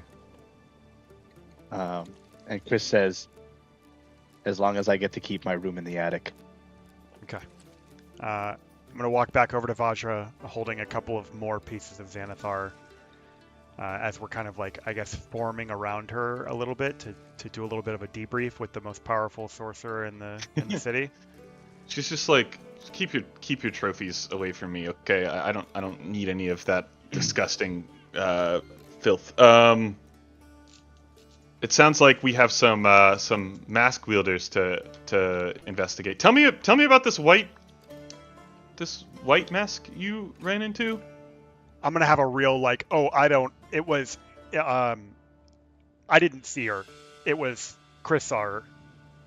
And then like she rolls her eyes and she's like, of course it was Chris. And blush and be like, I'm holding like several eye stalks now, and I'm just like, I don't know what to do with my hands. Yeah. And so she looks at Chris intentionally, and she's just like, tell me what you know. The boy and I came across her a dragon mask. It looks like she had just slain, and then the name of the drow that she had told us about. I can't remember his name. Mm-hmm. Okay, yeah. She's who gave us this. And something in me told me that her intentions were good. That's interesting. It sounds like she is acting on her own in some kind. The cult, I think one of the weaknesses of the cult is infighting amongst its leadership, but we'll certainly investigate. I think we can get some Harpers on that. Chris didn't have enough time to try and woo her, but if she hadn't been so quick to leave, he definitely would have laid it on thick, I think. Oh, yeah. Aldrich is totally unaware that you think something deeper there was happening. Yeah. I just knew that you met her and you were stunned. And I go, yeah, something like that. And I kind of start fidgeting with like a necklace that I have on that's like kind of like a rough necklace. Cool. All right. I think it's time for the council to meet. It'll take a week to bring all the factions together. So I hope you all attend. Consider us there. Cool. All right. We're going to go into a period where we're going to have up to a week of downtime. We can roleplay the rest of today if you want. But we have time this session to get to that council meeting if you want. Sure. But what do we want to do during that week of downtime? Is there anything that we're doing? I think I would like to determine whether or not my buddy the dwarf has an in to get me some adamantite armor. Roll a history check with disadvantage. If you get above an 18 on history check with disadvantage, then you know one dwarf that Blizzak. What? listen, all right. The stronger your loadouts, the more I'm aware. unnecessary it is to play the game. Okay, so like I this rolled is a 1 on history. I don't Wait. know if Blizzak Yeah, needs to roll. Blizzak. Oh no. Yeah. Yeah. You want me to roll history? If you roll over 18, history check with disadvantage, then you have a friend who's got a guy that could find you adamantine plate. Okay. What is it gonna be?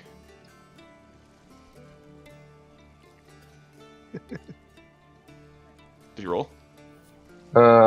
History. Right click it and then click disadvantage. All right, Oh. that'll count. Oh. That's not gonna matter. That'll Yep, count. that's gonna be good enough. Awesome. Uh, Consider that entire sentence wiped from the memory. So you ask Blizzak, and he's just like, Yeah. I don't have friends. And then What? you guys are my only friends. I'm all alone as a dwarf. Yeah, what are we? Yeah. I don't want to get into magical armor, to be honest with you. Cool. Like I think it's good. unnecessary. So like you have like freaking 18 AC with plate mail on. So yeah. Cool. During this time, we can open up the tavern. I know I haven't given you like ideas on who you want to do as like, your employees. We'll still get to that, but the short version of this is there is like a roll that we can make to see if how profitable you guys might be. So give me a second. Let's see. Can we like consult either Raynar or Volo? Like they're probably good with money. Maybe we have them. Volo's not good with money. Yeah, Right. He knows people, but you're right. He's probably horrible with money. Well, didn't Master Volan? I really liked the way the book characterized him offering to keep the books. Yeah. Yeah. But that's only keeping accounting of what's coming in and going out. It's not actually. It's not advertising or marketing. That's what we really need. All right, give me a D100. We're gonna give you D100 plus 10. All of us or just one? Just one. Whoever Not me, whoever not is me. the CEO. Oh, Chris. hell yeah, it's Chris. D100, and then another 10. No, it's just 61. Okay, 61. All right, the business covers its own maintenance costs for each day, and it earns a profit of 1d6 times 5. So roll a d6. 1d6. Ooh, I'm excited about this. This times 5. Okay, ready? Yep. Okay. So in this 10 day, the tavern made a profit of 15 gold pieces. It's All like right. it's I'm like a sorry. Now that you're non-profit. generationally wealthy, you don't like that your tavern is profitable. Okay. All right. Sorry. Yeah. Oh, that's profit. That's not just. Meanwhile, top line you have no tables, one chair, and like 2 kegs hooked up on the back Yeah. wall right now. All right. Like let's. What else do we need? Apparently nothing. Apparently nothing. We're making 15 gold off that. I think we're good. And that's 15 gold, knowing that we're giving the citizens of Troll Skull Alley a discount. Yeah, We're giving them the cost rate on everything. Right. Mm-hmm. Is Wishes still? Is he kind of running the joint, or was that not? Right? Wishes. Go ahead. Sorry. I was gonna say we never sorted any of that out. We're gonna do that. I just wanted like to do it in a down week because I tried to make sure that I was ready for the actual play. That's always going to take a priority than silly things. So cool. But we could definitely make it Wishes themed. Okay. Yeah. Okay. So the day of the day of the council meeting brings together numerous factions within Waterdeep that you all are like a part of, but then also are important to the greater hold. You are represented as actually like members of Force Grey, like the special guests of this one, so you don't have to represent like your actual factions per se. But the Harpers are represented by Ramalia Haventree. She is an elf fighter. The Order of the Gauntlet sends a representative, Ontharr Froom, which I think you've met early on. The Emerald Enclave sends Delon Winterhound. He's a half-elf ranger. The Lord's Alliance actually sends 2 representatives, Laryl Silverhand, and then the honorary chairman of this, which is actually Raynar Neverember. I know him. And then there are several Harpers? other. What's that? Harpers? You leaving them out, or are they not? No, the Harpers. represented? The Harpers. They sent. Who'd they sent? They sent Mert or Ramalia. Ramalia. Oh, Heavy that Infantry. she is Harper. Okay. Hmm? Taking notes. And then there's also Ambassador Conrad Bronanvil. You can guess what race he's the ambassador for. I'll give you 3 guesses, and the first 2 don't count. Dwarves. Dwarves, yeah. Marshal Ulder Ravengard, who, if you played Baldur's Gate 3, would know who that is. He's a bald black man and the head of the Flaming Fists in Baldur's Gate. King Melendrak. He is the king of the Misty Forest, and which is notably the kingdom of elves. And Tarn Thunderspell's Hornblade, representing Silvery Moon. So those are the members of the council, and you are the guests of honor. So as you walk in, I would expect everyone's wearing their best and brightest garb. Chris is probably in all his furs. Bigsby's got the jeweled collar on. I don't know. Does Bigsby wear a collar? Like what's that? What's the deal with that? Probably not. I don't think so. No. This is like days later, right? Yeah, we're like a like- week later. Yeah. We can long rest. Yeah, long rest. Yeah, all that jazz. What is Bigsby's bling then? Bigsby needs some bling, I feel like. Bigsby Good could chance. bling. I mean, we could get Bigsby a collar, like some enchanted thing or something. I don't I know. mean, Yeah, he has a 3-level litter box, so we can get some bling. Yeah, it's true. All right, well we'll figure out Bigsby's bling. What is the Toon's best clothes? What's your formal wear looking like? The least grimy brown tunic that I have. Gotcha. Probably. So still pretty rough, probably. Yeah. Cool. Master Volan, I'm sure is absolutely kitted out. Just, Of course. Yeah. And then Aldrich probably wearing your armor, right? I would Yep. imagine. Yep. Yeah. Cool. And the new suit of armor that's not adamantine armor that you can find in the character art channel. This is my Yeah. plate mail. I'm gonna give you. I will give you one like magical element. It's the I forget which one it is. You will have to look it in, but it's the one that it's always shiny. It's always nice and shiny. Aldrich's armor. Yeah. Cool. And then Blizzak is mostly naked as usual, right? Like that's kind of his vibe. Yeah. Cool. All right. So you walk into a noisy room. People are arguing. It's sort of. I'm not going to call it a round table. It's more of a horseshoe, and various people like the King Melendrak and the Dwarven ambassador are arguing with each other loudly. Marshal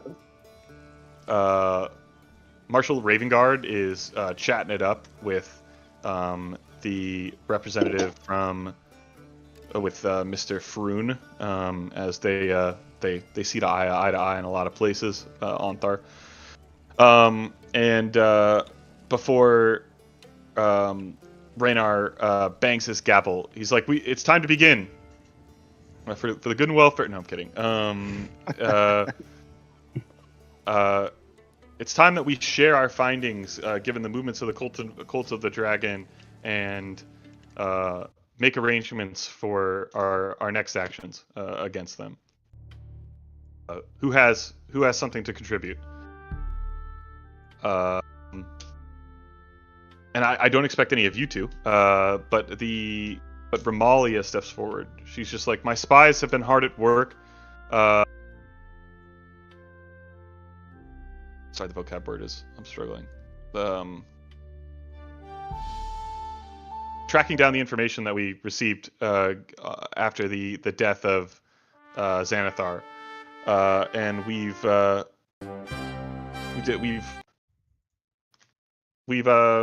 made some progress. There are 5 mask wielders among the cult's infrastructure. However, we believe that not all of the seats are currently being held.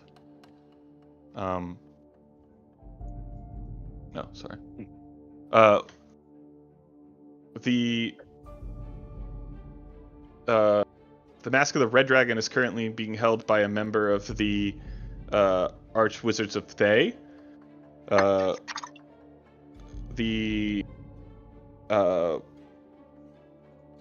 The black and green mask wielders are unknown. The blue mask wielder seems to be operating in the north, and the white mask wielder is the most interesting of all of them. We've heard that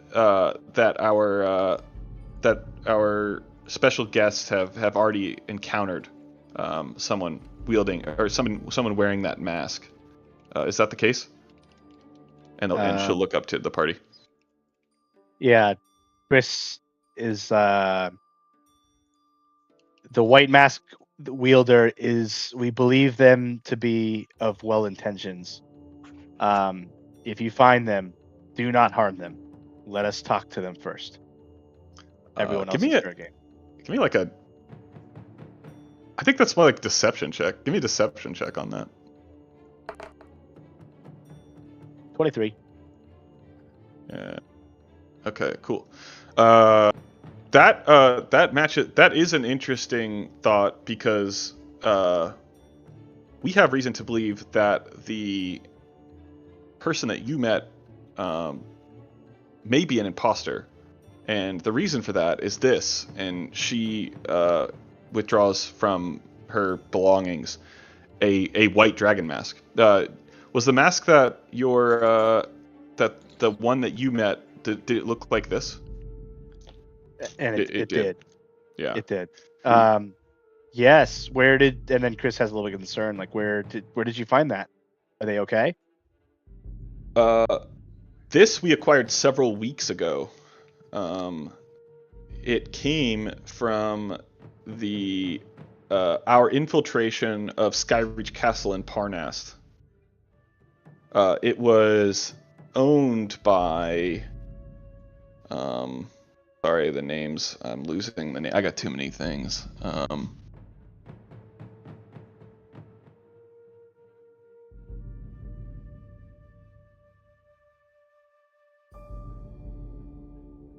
I just imagine Frank, like all the papers. That's why you I'm have your camera struggling. off. Oh, sorry, I didn't. No, you're good. I meant to turn it and leave it on.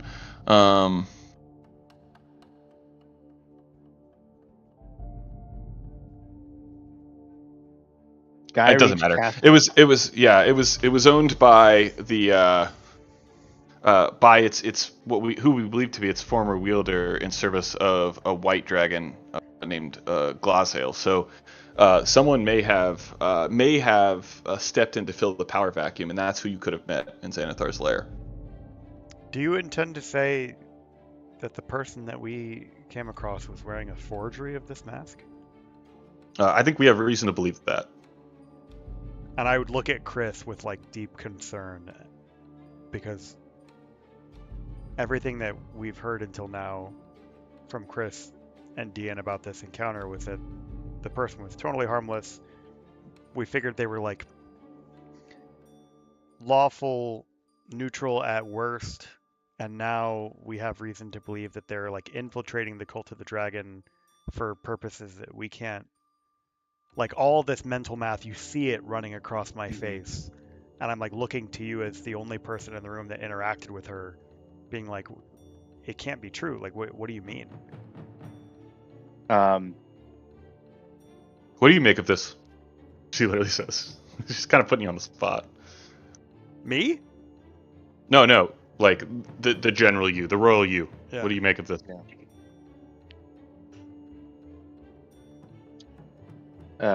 What I saw that night in the chamber was someone who was just as intent as taking down Xanathar as we were, and we accomplished that goal in some part with her help, with their help. I think as Chris is speaking, Aldrich is going to scan the room at all of the different factions and guilds represented, and look for anybody in the room who may be reacting to this information being shared. Yeah, I'll give you the rundown. Let's see. Ramalia is very interested in what you have to say. Ornthar looks bored to death. Delon is looking out the window. Lady Silverhand is listening intently. Raynar is also listening intently. Ambassador Bronanville is bored to death. Ravengard is about to fall asleep. Melindrak looks like relatively concerned. And Tarn Hornblade is mostly uninterested in the conversation. So. And then so so Ramalia says it sounds like there might be we might have an ally on the inside. Making contact with her might be an important priority of ours. She's in grave danger, though. I worry for her safety.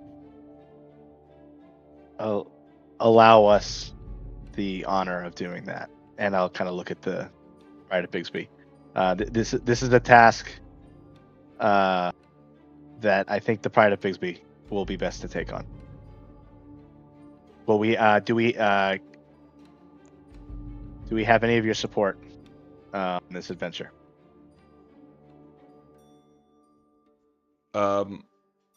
Raynar speaks up and he's like, "Are you sure? Like this is encroaching on cult territory, like brazenly. Like this is a big risk for you to take." Did you see what happened to the last big risk we came across?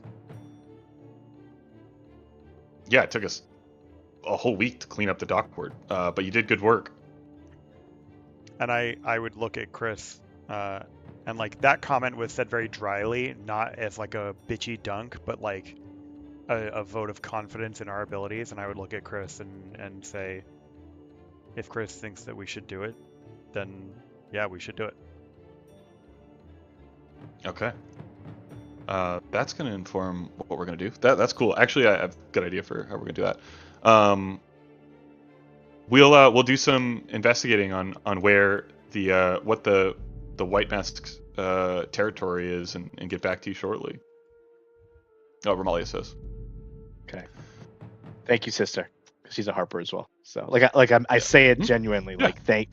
Like we have at least 2 or 3 internal champions and like Raynar and her. So yeah. Raynar's more like friend. He's more like he's kind of like a Harper in the way that Batman's part of the Justice League. You know? Yeah. Rich too, just like Batman. Well, sort of. That fortune is going. Actually, are we richer? Are we richer than him? We got more than you definitely have more money than him. Oh, you have way more money than he does now at this point. So when he speaks, I say, "Silence, peasant." No, I don't do that. No, like he's chairing this council because like that money that his father like embezzled was actually him saving the wave to save the city in its time of need. And that's where he's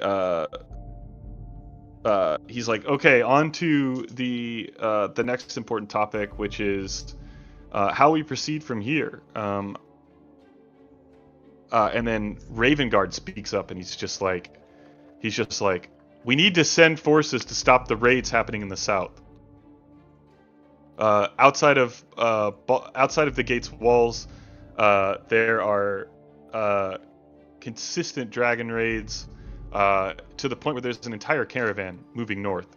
That's just full of like goods from various different cities. Just last week, Greenest was burned to ash. And Vajra, who's like sort of in the corner, like not part of the council, but like sort of better than the council, she's just like, yes, Alder, we know why you're here. Right, his name's Alder. Sorry, I'm really struggling to keep track of the 8 different characters I'm trying to roleplay at the same time. Oh yes, Alder, we know why you're here. Okay, I'm glad that that you've bothered to get out of your wretched little city just because everything's burning down in the south. We'll send forces to deal with that. And he's like, it's of most importance. And Raynor says, I don't think we can spare any of the current army. If you're experiencing raids, then I'm concerned that Waterdeep is going to have similar consequences. And he's like, you have to, and Braveguard's like, you have to help. And he turns to, he turns to the Emerald Enclave. He's like, imagine the stress that it puts on the ecosystem. And they're just like, that's a good point. Save the turtles. Save the turtles. And so like they kind of go back and forth in arguing, and it's decided that they'll use some funds to pay adventurers to go down and sort of like look into this problem in the south. That's going to kick into an effective, like, basically that'll take care of like what would have happened in the other book if we'd started with that one. So we're gonna, like, that's sort of picks up that end. So, and then they look to you like, what do you all think? Surely like we could hire you to look into that, or we can send you off to look into this white mask wearer. You sure you want the latter? Look into the party. I'm gonna let someone else speak because I've been doing a lot of speaking on this, and Chris will even say like, you all know how I feel, brothers. What say you? And I'll look around to not just Aldrich, but just the group. Yeah, I mean, I think we should confer with Dean and Volan. Blizzak will swing his axe wherever we ask him to. So I don't know that he has too much of a preference, but as long as there's money, man. There you go. I'm in. The irony is, I think the Skyreach Castle, there's not money in it. There's probably money in the other one, but the first offer is something that in my heart tells me we should go there first. Once that's settled, I think we can absolutely lend our hands to defending this city that we love so much and we care deeply for. But let us take care of the business up north first and foremost. Cool. Okay. Monthar Flume is just like one more order while the Blackstaff is here. Have you heard from Harshnod? And the Blackstaff is just like rolls her eyes, and she's just like, I've yet to try and wrangle him. He's up north, and Ornthar is just like, I think it'd be wise to have an ice giant on our side, don't you? And she's just like, look, Harshnod is the break in emergencies only. If you really want me to send someone, like, we can, I suppose.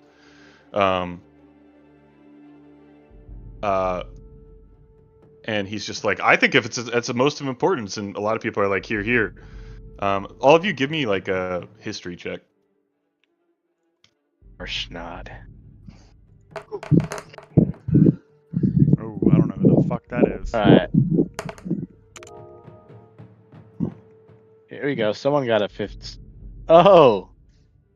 Wait, is Zatoon in the council? Zatoon is here. Okay. As he was like part of that whole thing. Chris would have a little bit of a problem being like, how the fuck did this guy get this seat? He didn't do shit. What you guys? What do we roll? Who beat 15? Zatoon. Zatoon. Zeed. Just Zatoon? Yeah. Okay. So It'd be Zatoon, kind of you know who funny that Arshnot is. he's the new one. Yeah, you know who Arshnot is. You can share that with anybody if you want, but yeah. Do you want to share? Because then I'll tell, but like you can kind of whisper in people's ears. Wait, can you just explain why we rolled that though? This is like for your personal memory. Like, have you heard a story of like Harshnot, the ice giant? Like have you heard of him? Yeah, that's all. Yeah. Okay. The funny thing for you is like this is like on a scale of like 1 to 10 in terms of how secret this is like a 2. Like you're just like, how do these people who live here don't know who Harshnag is? But yeah. I'm gonna turn to Chris and whisper and just be like, he's an angry little giant. And Chris is just gonna look over and be like, you shouldn't even be here. Like, shut up. Yeah. I put his bio in the Waterdeep chat. For the purposes of this, he was caught up in a battle with a dragon, and during a recent situation where giants are the traditional enemies of dragons. So he's been fighting like a white dragon who's like he's a mortal enemy with in the north, and they've kind of just like lost track of him, and he's up there doing that. So that's what's going on. But he's a big bad dude. So, Vajra's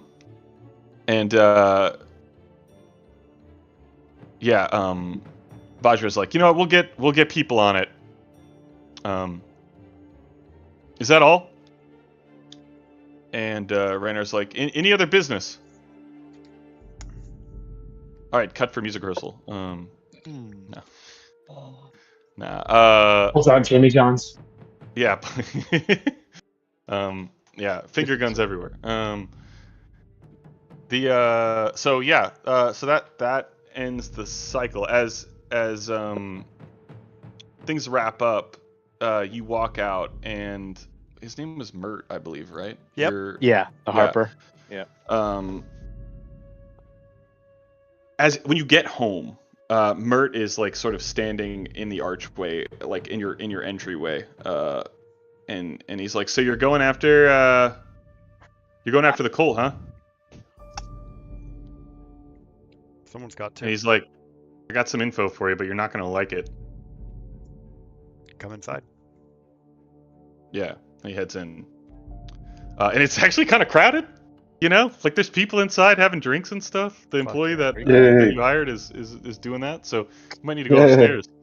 There's a big cheer as you come inside. It's like, hey, thanks for the cheap booze and blah blah blah. Like you guys are relatively famous, especially like locally famous. So that's probably deeply uncomfortable for you, Zatoon. Like what the fuck who are these people?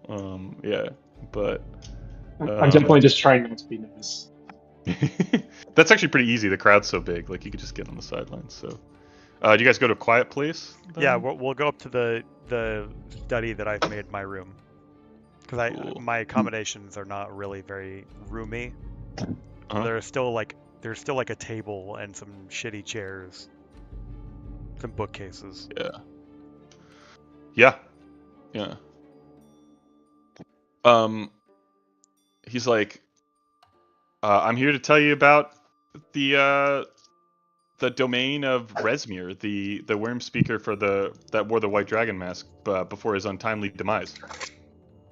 What's his name? Resmir. He's dead though. I wouldn't worry too much about him. Gives you a wink. He takes his business.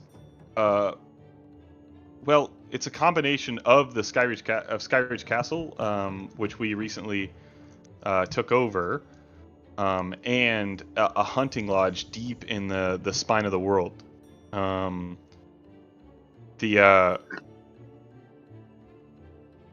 believe I could get you there relatively quickly, via the castle, which we're bringing close to Waterdeep very discreetly, and you probably get a good chance to investigate what's going on with the cult there, if that's what you're looking for. Yeah, anything that you can do to help aid us in our search would be much appreciated, Master Mert.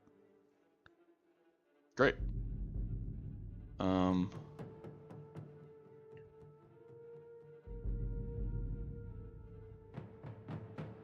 Well, the lodge was run for Resmir by a cult leader, like one of the a lower boss named Talus. I believe her to still be in operation. So if your imposter dragon mask wielder is there, she would have had to fool Talus, somehow. They used to use the lodge as a receiving point to funnel treasure to the castle. So, your arrival may be met with some sort of suspicion, and they might be shifting gears in terms of how they're operating, which makes it a dangerous but also potentially furtive time to go explore there. I think that Talus most likely believes that she is the rightful bearer of the White Dragon Mask. So any of our usurpers, especially if she finds out that Resmir is dead, are going to be met with like pretty heavy scrutiny. But there are a lot of magical elements to this lodge, defenses and whatnot. So you need to be really careful when you investigate. You're probably going to want to know this. It's the Tiamat salute. And he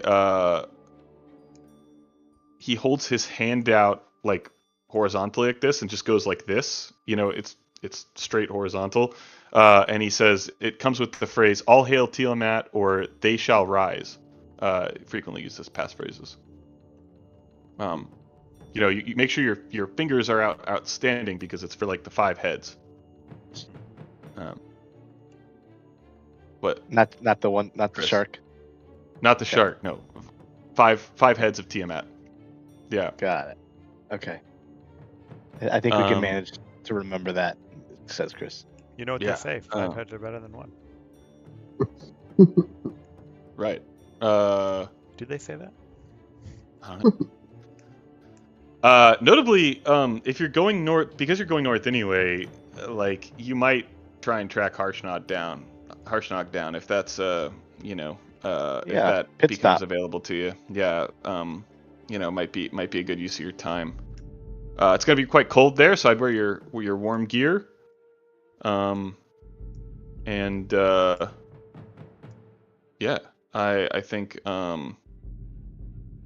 that's the best I've got. Be careful with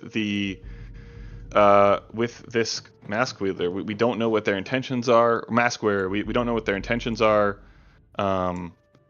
They likely have a lot of enemies, but also could command some attention from the cult. So you're walking into a potential wasp nest, basically, by going there. So Chris attempted to detain her against her will, and she laughed it off and allowed us to leave without engaging us. So I appreciate the note of caution, but I think that all of us feel that there's more to this story that has yet to unfold. Yeah, I imagine she's quite a wily operative, if she's managed to fill this power vacuum. Well, Mert, the last time that we saw you before we embarked upon a quest, we came out 10,000 gold pieces richer each, so wish us luck as we embark upon this new adventure. Hopefully we can come back just as rich. Be careful of flattering me, so I'm going to ask for royalties next time. He gives a wink and walks out the door.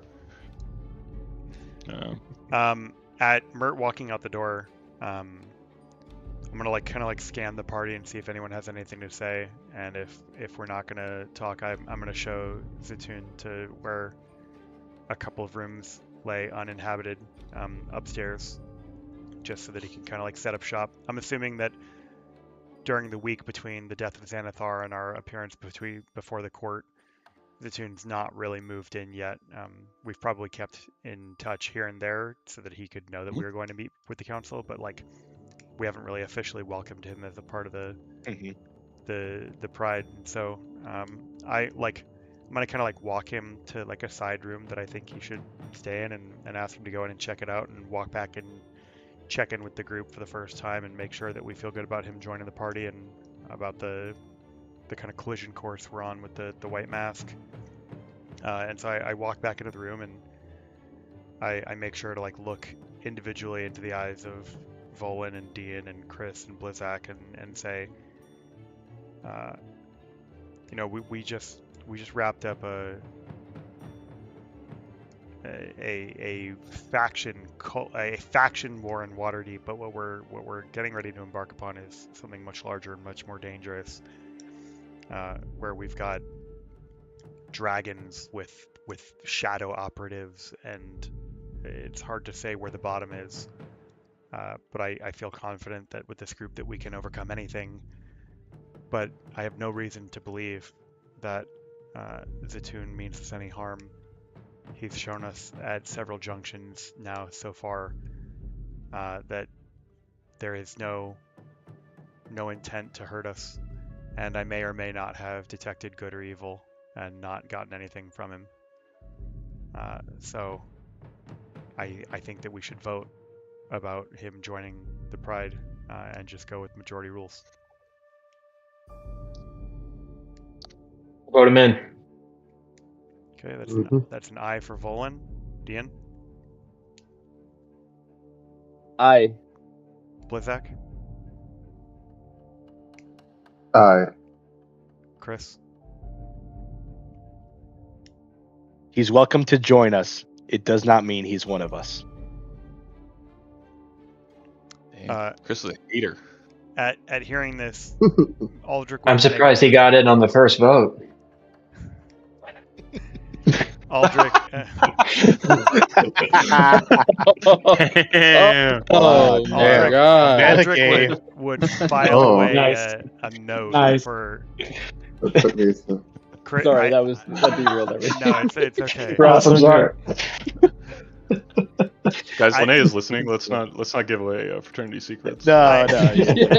I would want to make sure to follow up with Chris because it's clear that he's intensely protective over the family environment. But we only got here through learning to trust one another, and so Right. at a later time, I'm going to circle back with Chris and make sure that he knows that the only way that we're going to find a path forward with Zatoon is by giving him an opportunity to prove us right or wrong. And kind of like end with I vote that we offer Zatoon a bid to join our group as well. And then I'm assuming that around this time, Zatoon magically senses the moment in the plot to reappear in front of the group and comes into the room, and we offer him membership into the Pride, and that means without reservation. And I look at Chris, membership in our home as a member of our adventuring party, and access to all of the resources that we have available to us as members of Force Grey, and see what he says.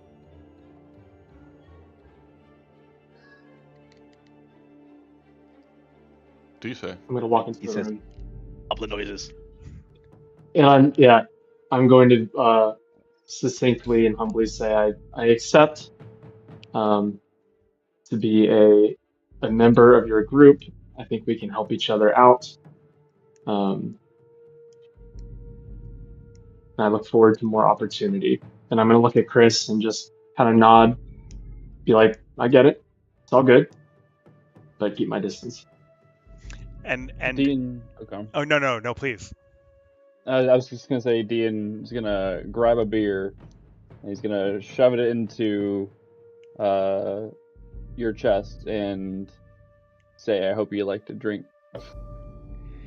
Yeah, so we all raise a toast, and we hold up our flagons of mead or our mugs of ale or whatever, and in one of those like kind of like unnerving moments, as we're holding up our beers, Aldrich looks at Zatoon and says, "Just remember, if you ever betray us, they'll never find every piece of you that we hide in this city. And then just knock it back. And like everybody here knows no part of what Aldrich just said was a joke. Yeah, give me a intimidation check just to see like how much that landed. If it's low, he looked at that as a joke, and if it's high, he's just like, oh shit.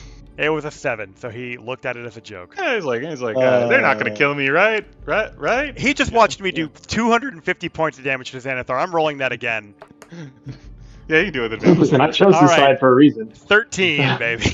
All right. Intimidation. He's not sure. He's smart. Yeah, he's not real sure. He's might like, be a that joke. was a joke, right? Like they wouldn't do that. It's like, probably. Maybe. I'm gonna drink my beer a lot slower than everybody else. Yeah, don't find Maybe out. not finish it. Yeah. Can I do?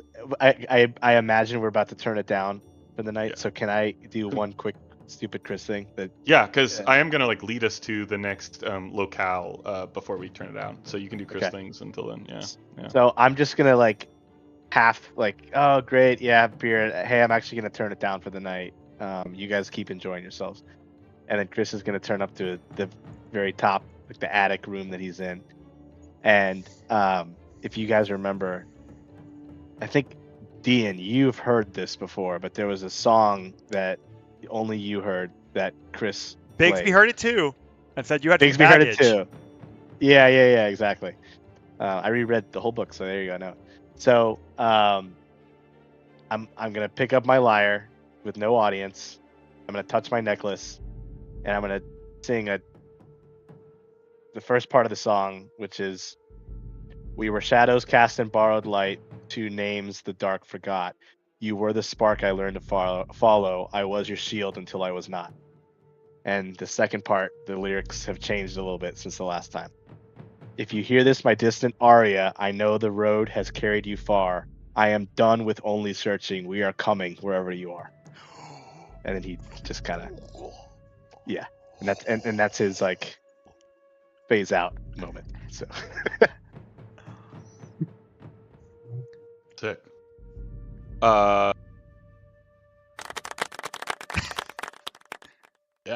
Yeah. Frank's gonna be like, you find the white dragon mask, and she takes it off, and it's Channing Tatum, and he says, "My name's Jeff." Yeah, I feel like even if it wasn't her, it's gonna be her now, right? This is where, like, if it was a movie, like there'd be like a scene of like, you know, her doing some kind of spy shit, you know, somewhere. But watching him play it through the window. Yeah. As we go to bed, having defeated one of the great threats of Waterdeep and formed the council of many of the great houses and allies of the city, we'll go ahead and level up to level 6. We've got like 3 weeks to do that, so don't worry about doing that right this second. In the morning, you're given some instructions from Mert on where to meet him to get to the lodge. You're instructed to dress in warm clothes, preferably purple, if your intention is to file in with the cultists, you know, as you arrive. And you're led outside of the city around a mountain, like around a large hill, and you approach the battle-battered remains kind of a floating cloud giant castle. But there's not a lot of like goodness going on here. This thing has like absolutely been ripped to shreds, as it was you know, part of an altercation that led to it being in the possession of the good guys. But inside the first room, the guardhouse of the castle, there is a portal. And Mert sort of gestures to it, and he's like, that should take you to the lodge. Be careful once you're there. There's not a lot of places to go unless you're returning here, and you're pretty much right in the thick of it. So if you want to see what's on the other side and who's currently you know, who's currently passing as the worm speaker, take your steps. Scene. Yeah. Step through the portal. Let's say we step through the portal, and we're greeted with a rustic hunting lodge. Put it in Waterdeep. Hell yeah. I see And that's where snow we'll on take there. off. Is that Lugia? Dragon. Is that the dragon that Arsnad is trying to take out? Is that guy or different? I don't think that's that dragon, but we'll see. We'll see next time. Cool. Eventually. Good cool. sesh. Good sesh. Yeah. That was a great sesh. Yeah, we did it. Things are good. I think you guys like kind of opted into like The sort of harder a path. session. Well, no, you opted into like sort of a session of Tyranny of Dragons. Like I'm gonna take a lot of inspiration for like the hunting lodge exists there and stuff like that, and the white dragon worm speaker is like a big part of that. So like you tying into that, we'll get into this, but that'll help me a lot with prep, and we'll just tweak it. It'll be interesting. I think like there's ways that you can sort of temporarily ally with Talus to try and create as much chaos as possible. Try and track down this masked figure who totally whose identity is unknown, and like see what's going on. Like get your first like major altercation with the cult, right? Like I think that's where we're getting at. So we've graduated. We're not dealing with street thugs anymore. All right, this is organized crime on a continental level that we're dealing with at this point. So and level 6. We're level 6, big boys now. Yeah. So cool. I'll hang around if you guys got questions about level 6, but otherwise we're done. So are you? I might hang out. Frank, are you able to send me the Tyranny of Dragons PDF? You have access to it. You should have it in D&D Beyond. Okay. Library?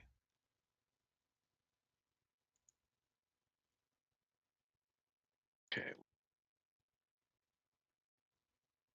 Owned and shared. Sorry, I didn't mean to do it the first time, and I just kept clicking. So you can find the members of the council in campaign allies. I'm not going to look into any of this. I was just for the purposes of the book. Well, no, for the purpose of the book, you can find that campaign allies. The session we just had, I made up. Yep. And some of the details that we just referenced is Castle in the Clouds, that's Skyreach Castle, and then the Hunting Lodge is Chapter 7, which is like we're going to take a lot of inspiration from that. So it's not going to be at all like what actually happens in Chapter 7 because you're not chasing down the worm speak or anything like that, but the locations are there. So and some of the people. Cool. Hey, Frank. Hey guys, we never decided who's getting what ring, right? Weren't the 3 rings? Yeah, you can pass those out. Who wants to? We can maybe do that in the chat or what? I mean, if anyone's really tired, I don't want you guys to stay up just for that. But let's just post what they are and then. Yeah. Are we still recording, Dub? No, I turned off the recording.